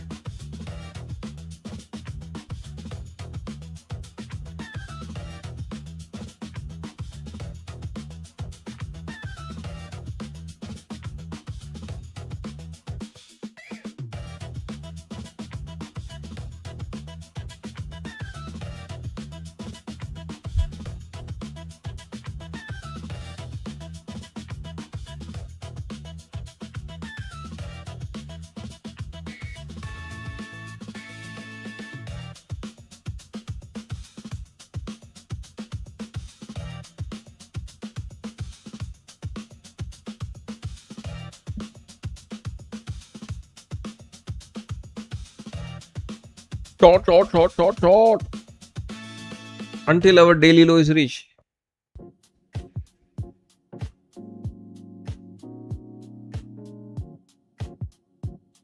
Well, you're not shorting. Guys, almost reach our destination here, and we are shorted, right? We are shorted right from the top all the way till this low. It's okay if I don't get that last one candle. We were long at the right time, short at the right time, rejected all the short, took the reversal at the right time, shorted into the area.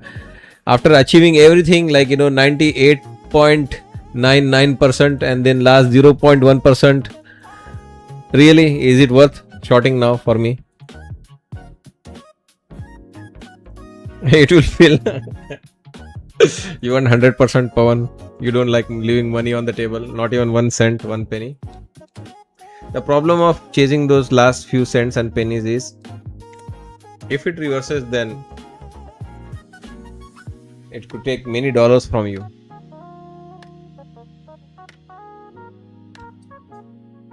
But yeah, there's no sign of life anywhere in the life. So in the market, sorry, in the life, there's no sign of life anywhere in the market. If something was showing some sign of life, I would have been interested in taking a reversal. ES can cause a reversal. ES has reached its daily low already. It is on the Monday low. You know what? The long might work here because we have Monday low one in play for ES.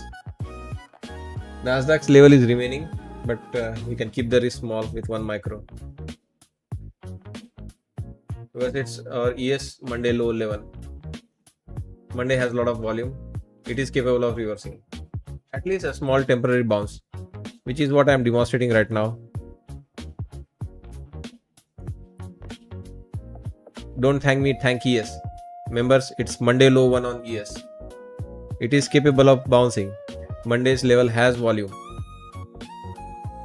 So guys, you can see, right, market is very brutal. You have to be coming with lot of preparations in the market, else just checking higher high, lower lows are not enough.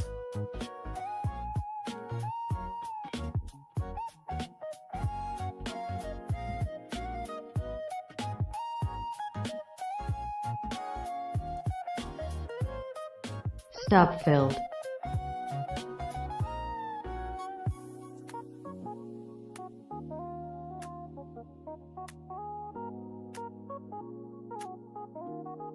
Jump back in that long again.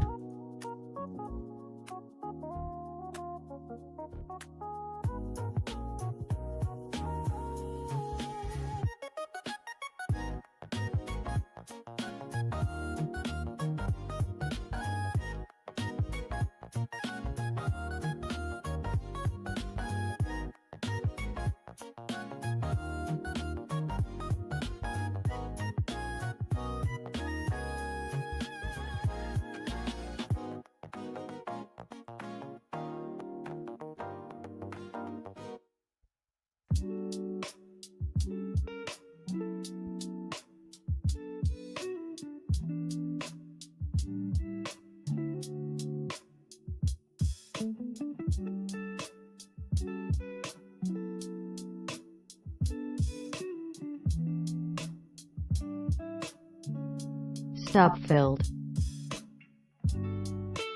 Okay, let Nasdaq go into its number. That small bounce from Monday low 1 on ES is over.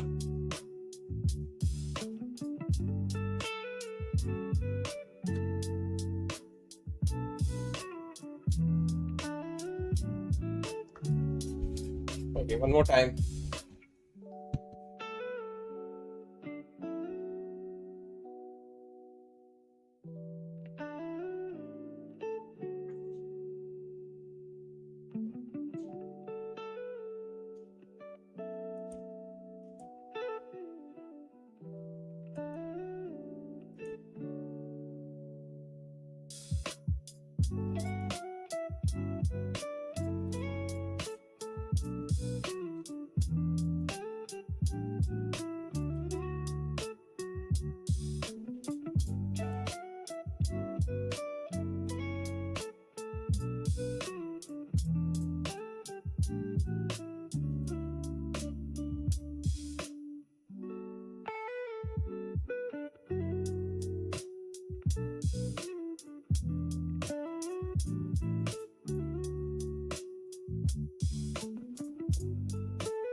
Whoa, whoa.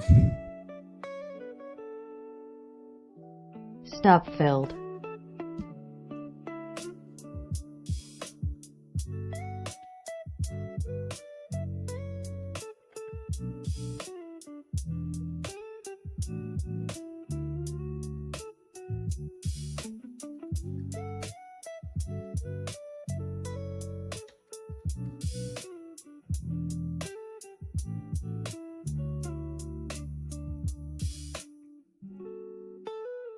Back in 2 minutes.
Spot gold falls 4%.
The UK government plans a defence investment announcement on Monday, according to a person familiar with the matter.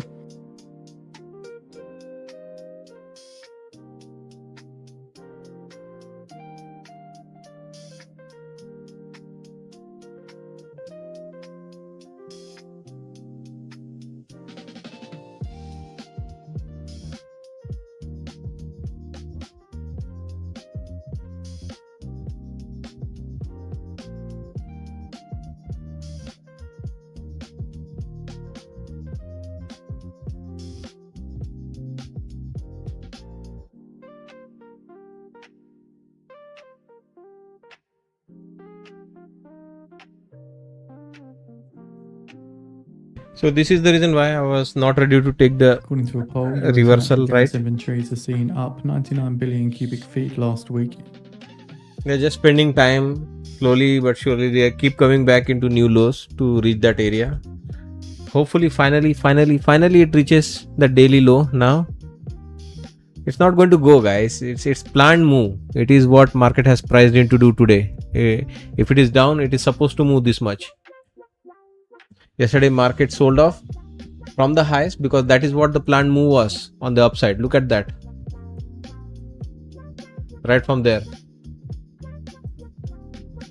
And there's the number getting tagged now. There are two numbers in that zone. One is 555, I think I mentioned last time, and one is 541. Is it a reversal after that? No guarantees. There's nothing inspiring in this market for which market wants to go up.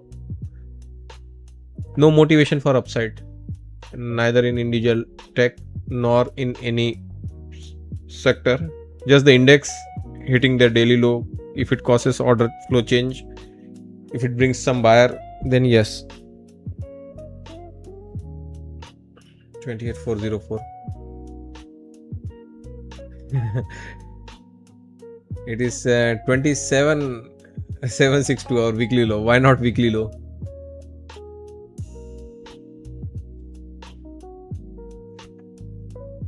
No, I think for today this could be enough. There's no time left now. 3:30, almost on the clock.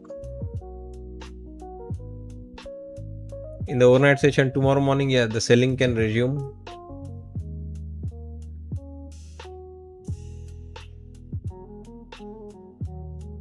Apple, by the way, hit our weekly expected move upper edge, and now, weekly expected move lower edge from below. It already was into the lower edge. Retrace back to the weekly low, might again reject.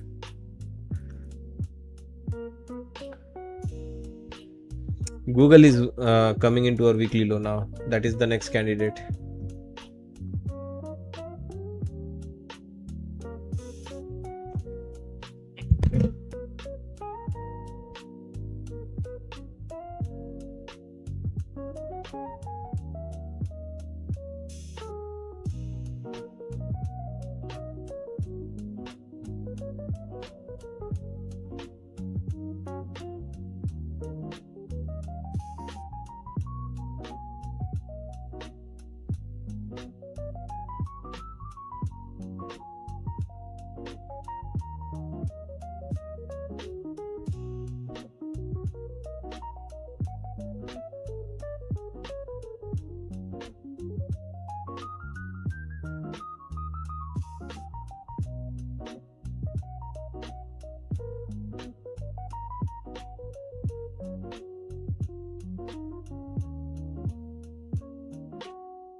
Just for fun, let's take one micro.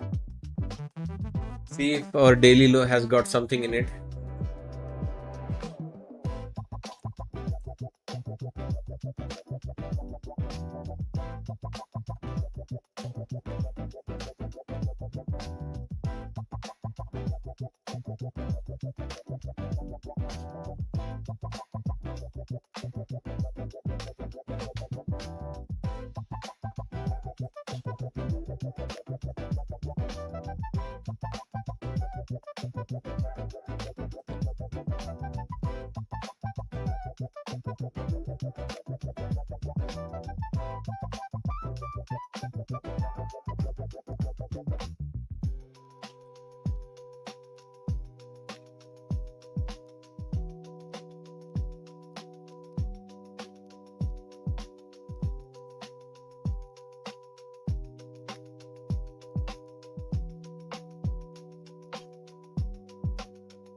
US stocks extending fall with the Nasdaq down 2%, S&P down 1.55%.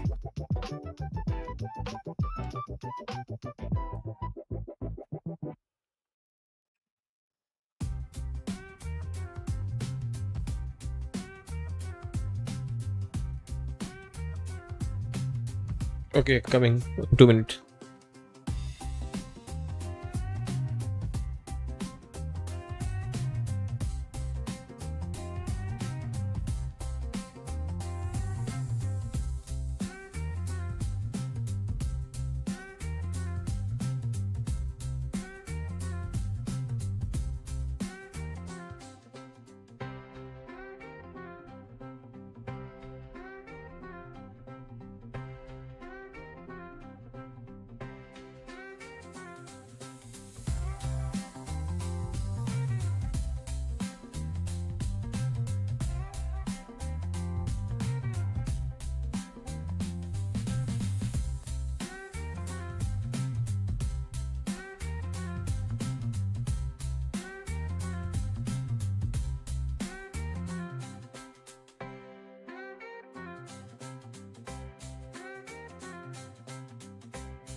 Yeah, very less likelihood in this kind of circumstances to get any reversals. But yeah, just because it is our daily low, yeah, why not? Let's give it a try. Maybe there is little bit of pop in that level. It's too late. If it was early in the game, like here, ES tagged it in the morning. I'll show you the daily low of ES. This is ES's daily low, which was hit right in the morning. You see here, daily low on ES was hit right in the morning itself. Here in the pre-market, we hit that around 7 a.m. in the morning. We again hit it here at 11 there was a double bottom. Each time we had significant move or at least a nice pop from that area. And here it is Nasdaq's turn. So if not this kind of a reversal, at least this kind of a dead cat bounce can come from this area.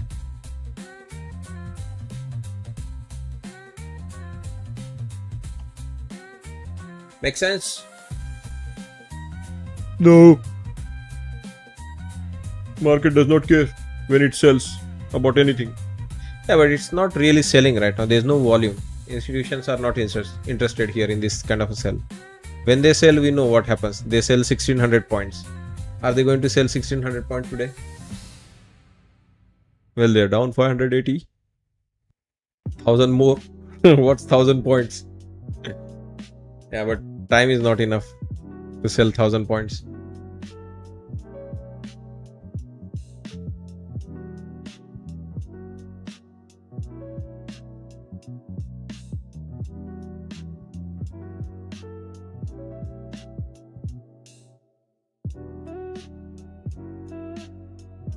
Yeah, thanks Dennis. Yeah, welcome. Join us.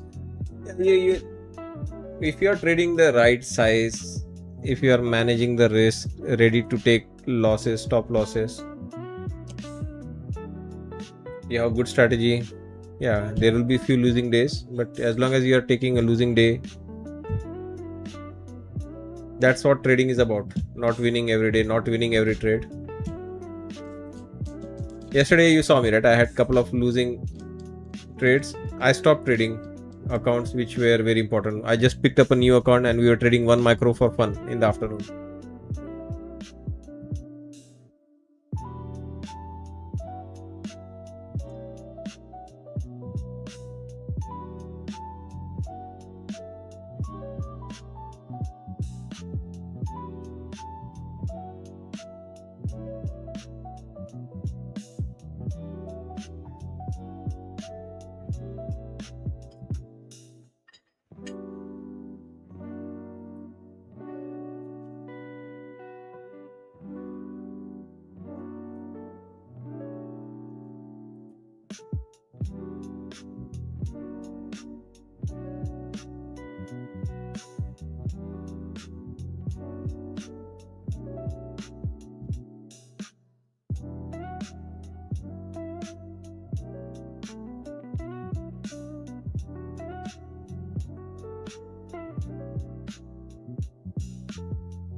Was on mute, right? Especially when I explain some things. So I was just showing, right, how well we have timed because of our level, the highs, lows, the reversal.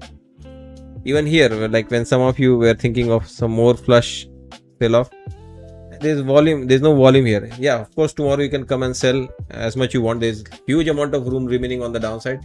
If Nasdaq were to go into the weekly expected move lower edge tomorrow or Friday, oh, there is another like good 600 points to go on the downside. From current area, we could again sell off another 800 plus points. But for today, our daily low holds and we reverse. At least a dead cat bounce, right? I explained you before. Showed you an ES example. This is ES daily low, guys. Look at the rally you had in ES daily low from our level. ES in the pre-market hit the daily low, that is to the penny. To the penny, guys. You can zoom it in. If you don't believe it, I'll show you. You see this daily low here? This yellow line is our daily low.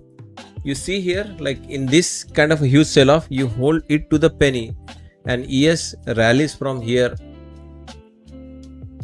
97 points, guys. 97 points. 97 points rally. Comes right back for a double bottom. 97 points down into that area. Again rallies up another 50 pointer. So why would Nasdaq not give a small dead cat bounce? Ha ha ha ha. My wife tells, I have a fake laugh on the live streams.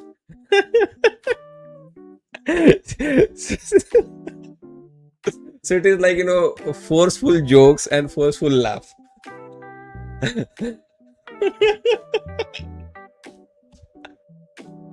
So yeah, guys, I'm sorry, I'm not very genuine when I'm laughing. Because I think my true laugh is different. Here, I forcefully create a situation. I forcefully, create a joke and then I laugh.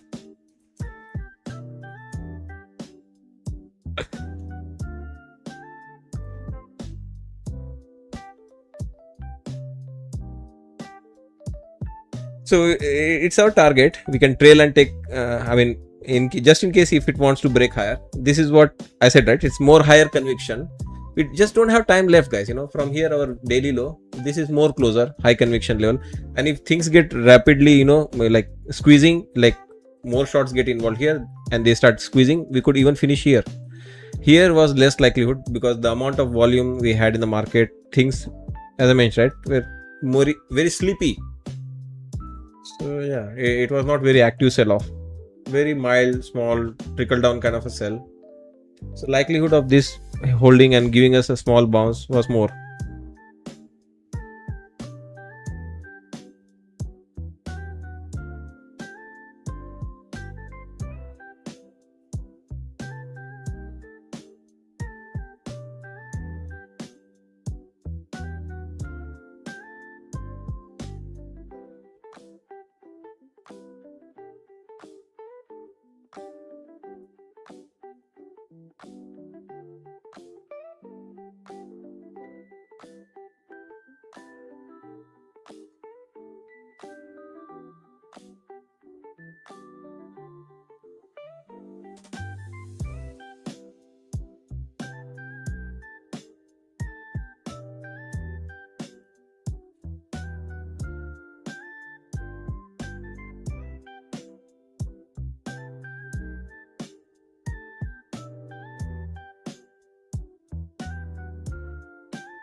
And this is how things, guys, do start, like you said, buying bigots, buying bigots, buying. When you buy in a important area, right, at least you have a higher probability of, right, if things start working.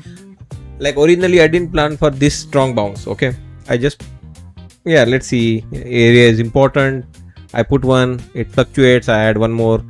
As soon as it works in my favor, I take one quick profit, or at least reduce my risk at break even. let the second run, it comes into the high end, that dead cat bounce area. It's interested, it wants to break. I would give it a little bit of breathing room. It is breaking, now I'm trailing. Who knows, right? Now shorts get like more, whatever, like they want to get in front of it. They see opportunity to run through the stop loss. Yeah, we keep pushing higher. So that's how, buying a good area, selling a good area, having a right size, using proper, trade management techniques like I demonstrate here, right? How to trail, how to place the stop loss and whatnot. There is at least a possibility that this trade could become a very big trade. Very big as in this big. This big. All the way till here. There is a level in between. The problem is we have a level in between. We have another experts level coming up here. 82. If we break this, you can see that there's a vacuum here. There's a big vacuum. And we can simply get spiraled into that zone very quickly if we break this. But I think it really depends on shorts, what they do here. If they really try to short this zone, then we have stop losses to run through. But if we feel exhaustion here, then this is what most likely thing is going to happen here. Just like here. Look at that, guys. Even the zone which I identify, look at two levels side by side.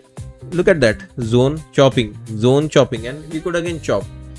No level, vacuum. This is what I'm talking about, vacuum. You see the vacuum here? This is called vacuum. One candle gets it.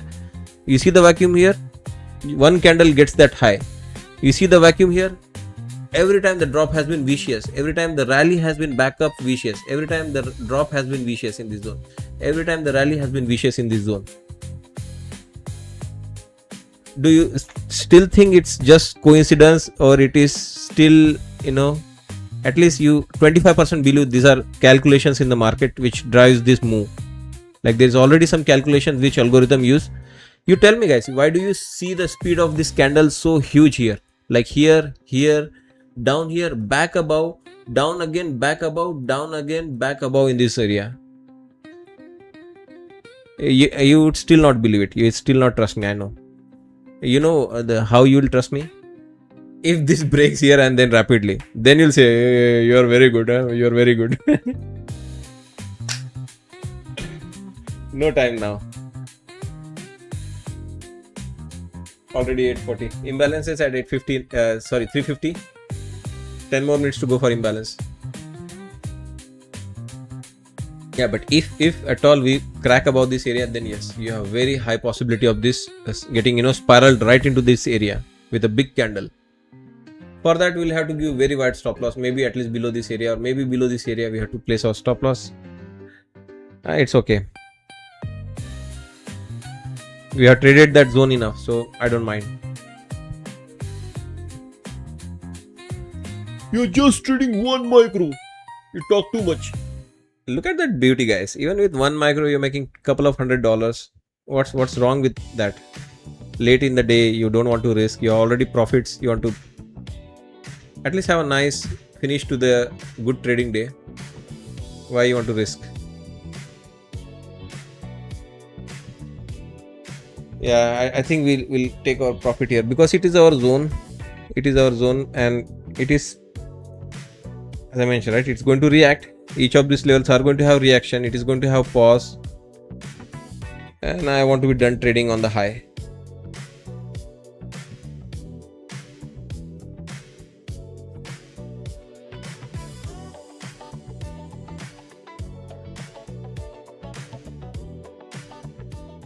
Stop filled.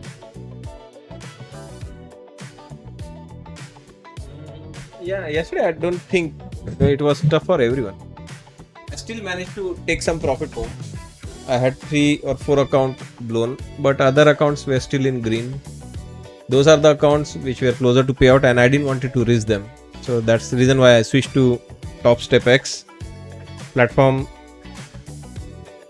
So it's good in the year 3-4. That is what I can do. Not have complete blackout.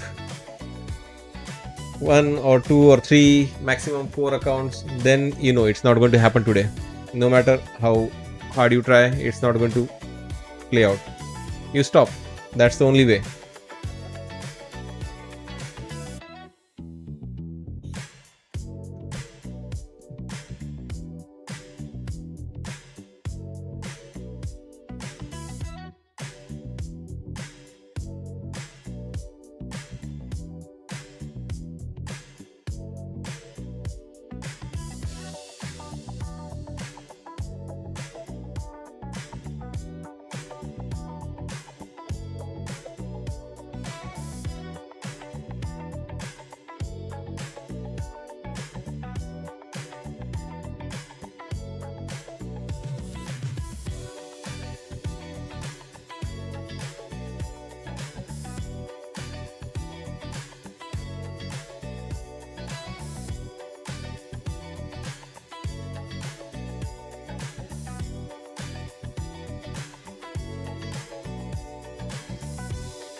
Yeah, 3 more minutes to go for the imbalances.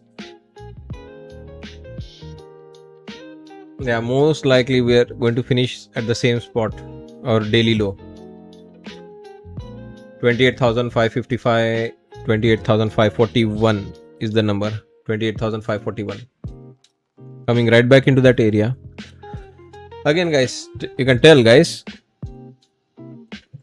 Tell me where is my entry and where is my exit. Entry is at the low, exiting where I see most likely thing which could happen with that move, and back to that same zone, finishing right in this neighborhood.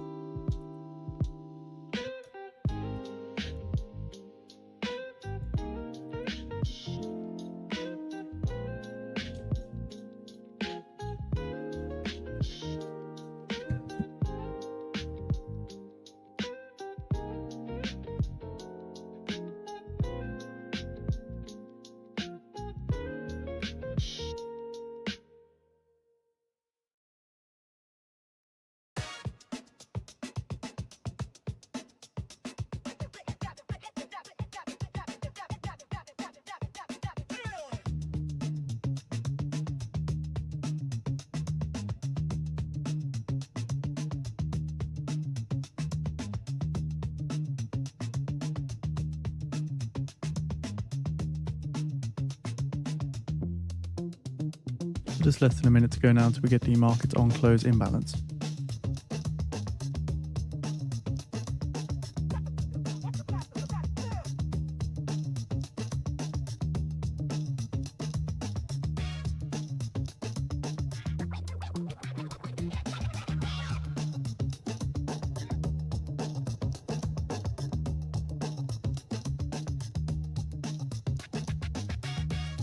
Ten seconds.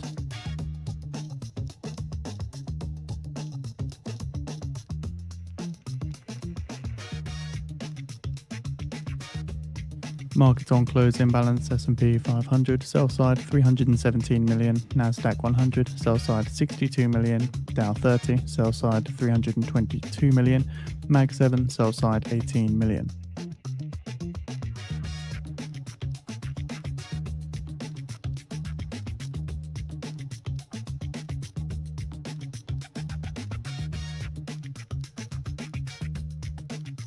So will we enter that vacuum I talked about? I mean, you have 2 levels to clear. You clear these 2 levels, yeah, you can get pulled into that vacuum. It is trying to cross that first level. Second is at 82.25. Will you take that long? I generally don't trade after 330, man. 1 micro, come on. 1 micro, please. It's your levels.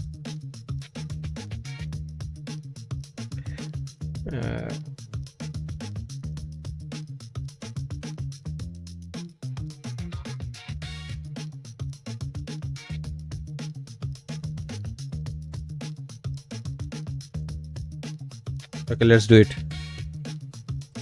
Let's be a pig.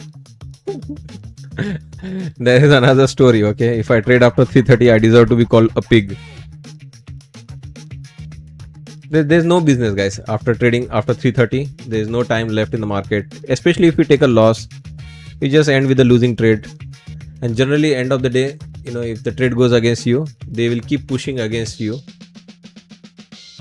And they will not let you get an exit.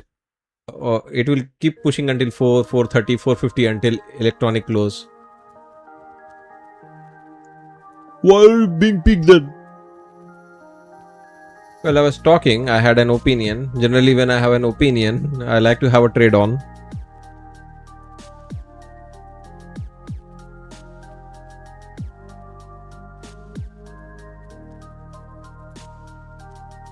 So you have to be above 82, that is the key. It's still not above that zone. We are still having this resistance to clear, 82 resistance. If we don't clear, then it's not happening. But if we clear, then this can happen.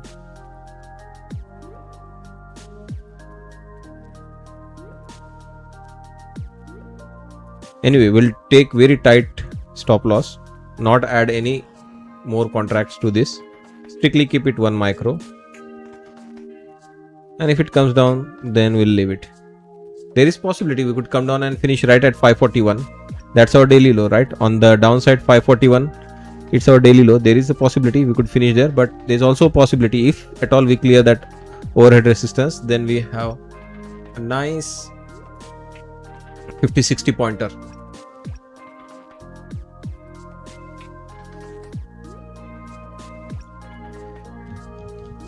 Yeah, won't happen.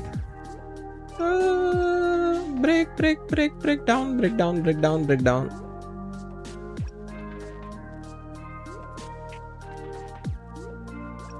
Yeah, it's coming down. 541 finish, I think.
Seven two eight five.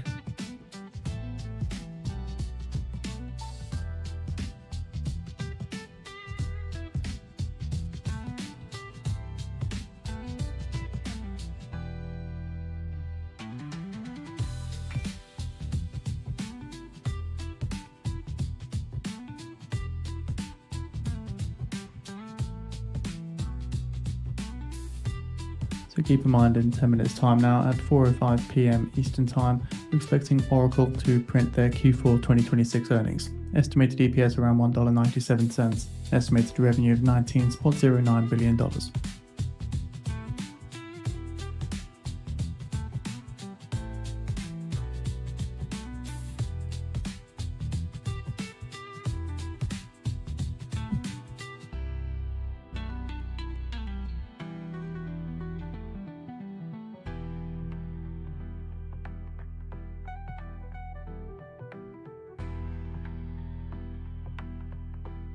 Yeah, not able to clear our level, so it's okay. We'll take this small loss. We could not clear our level. If we had cleared some, at least close few candles above this area, we had a opportunity or short at that. We are still being held by that level, new paradigm level, and it's already 5 minutes now. Just 5 minutes to go for 4. We have to be above that area, 34.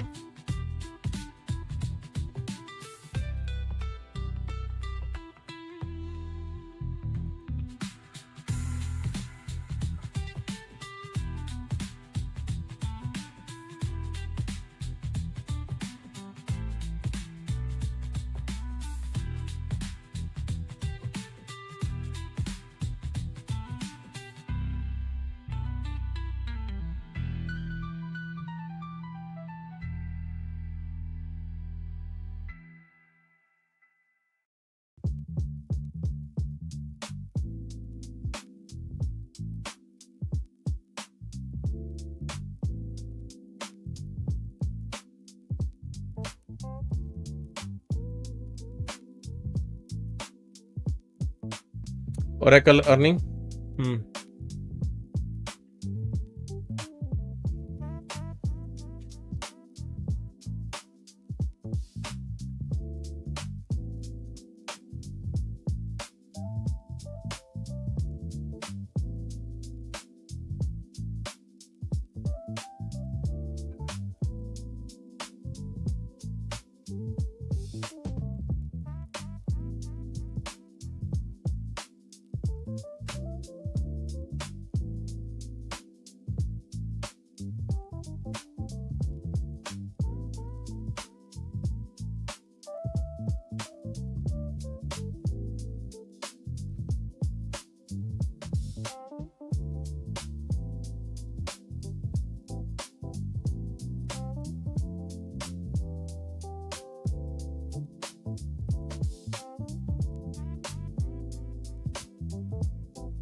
There's just no time left. Even if it is or where to go up, there's just no time left now, right?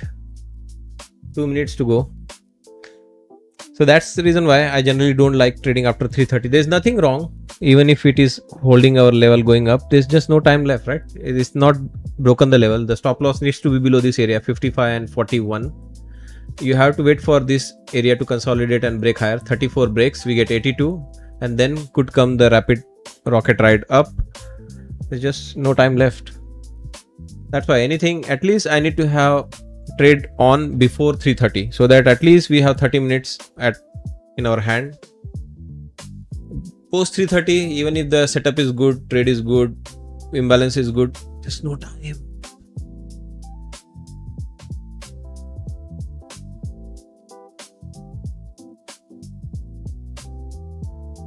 Yeah, this stop loss needs to be below 41.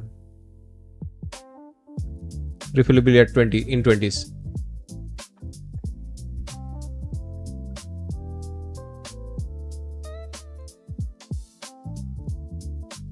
But since we are approaching 4 p.m. finish, I will not hold for the push. It's not going to happen now. But yeah, if we take a small pop into our next level, it's okay. Anyway guys, 4 p.m. on the clock. Let's call it a day. This one micro. Let hit my stop loss. Alright, see you back tomorrow morning. Take care. Have a nice evening. Wish you good luck if you are trading in the London session. Subfilled. Thanks. That's why don't trade after 3:30, right? There's just no time left. 4:05 p.m. Eastern Time. We're expecting Oracle's Q4 2026 earnings. Estimated EPS around $1.97 with an estimated revenue around $19.09 billion. Look at that, guys. 4 p.m. finish right at our number. This is our daily low, right? This is our daily planned low, right? This is what we are supposed to do. We got one trade bounce of this region, went into that area, which is our high conviction level. I told you, right? This bounce we took. We are just looking if there is a breakout opportunity into end of the day. We could have gone here into the next zone. Given the volume was low, no huge volume. 4 p.m. institutional volume comes, finishes right at 541. And now after hours, it can hit little bit of stop losses below that area. We had stop losses, we offered ours. Alright guys, have a nice evening.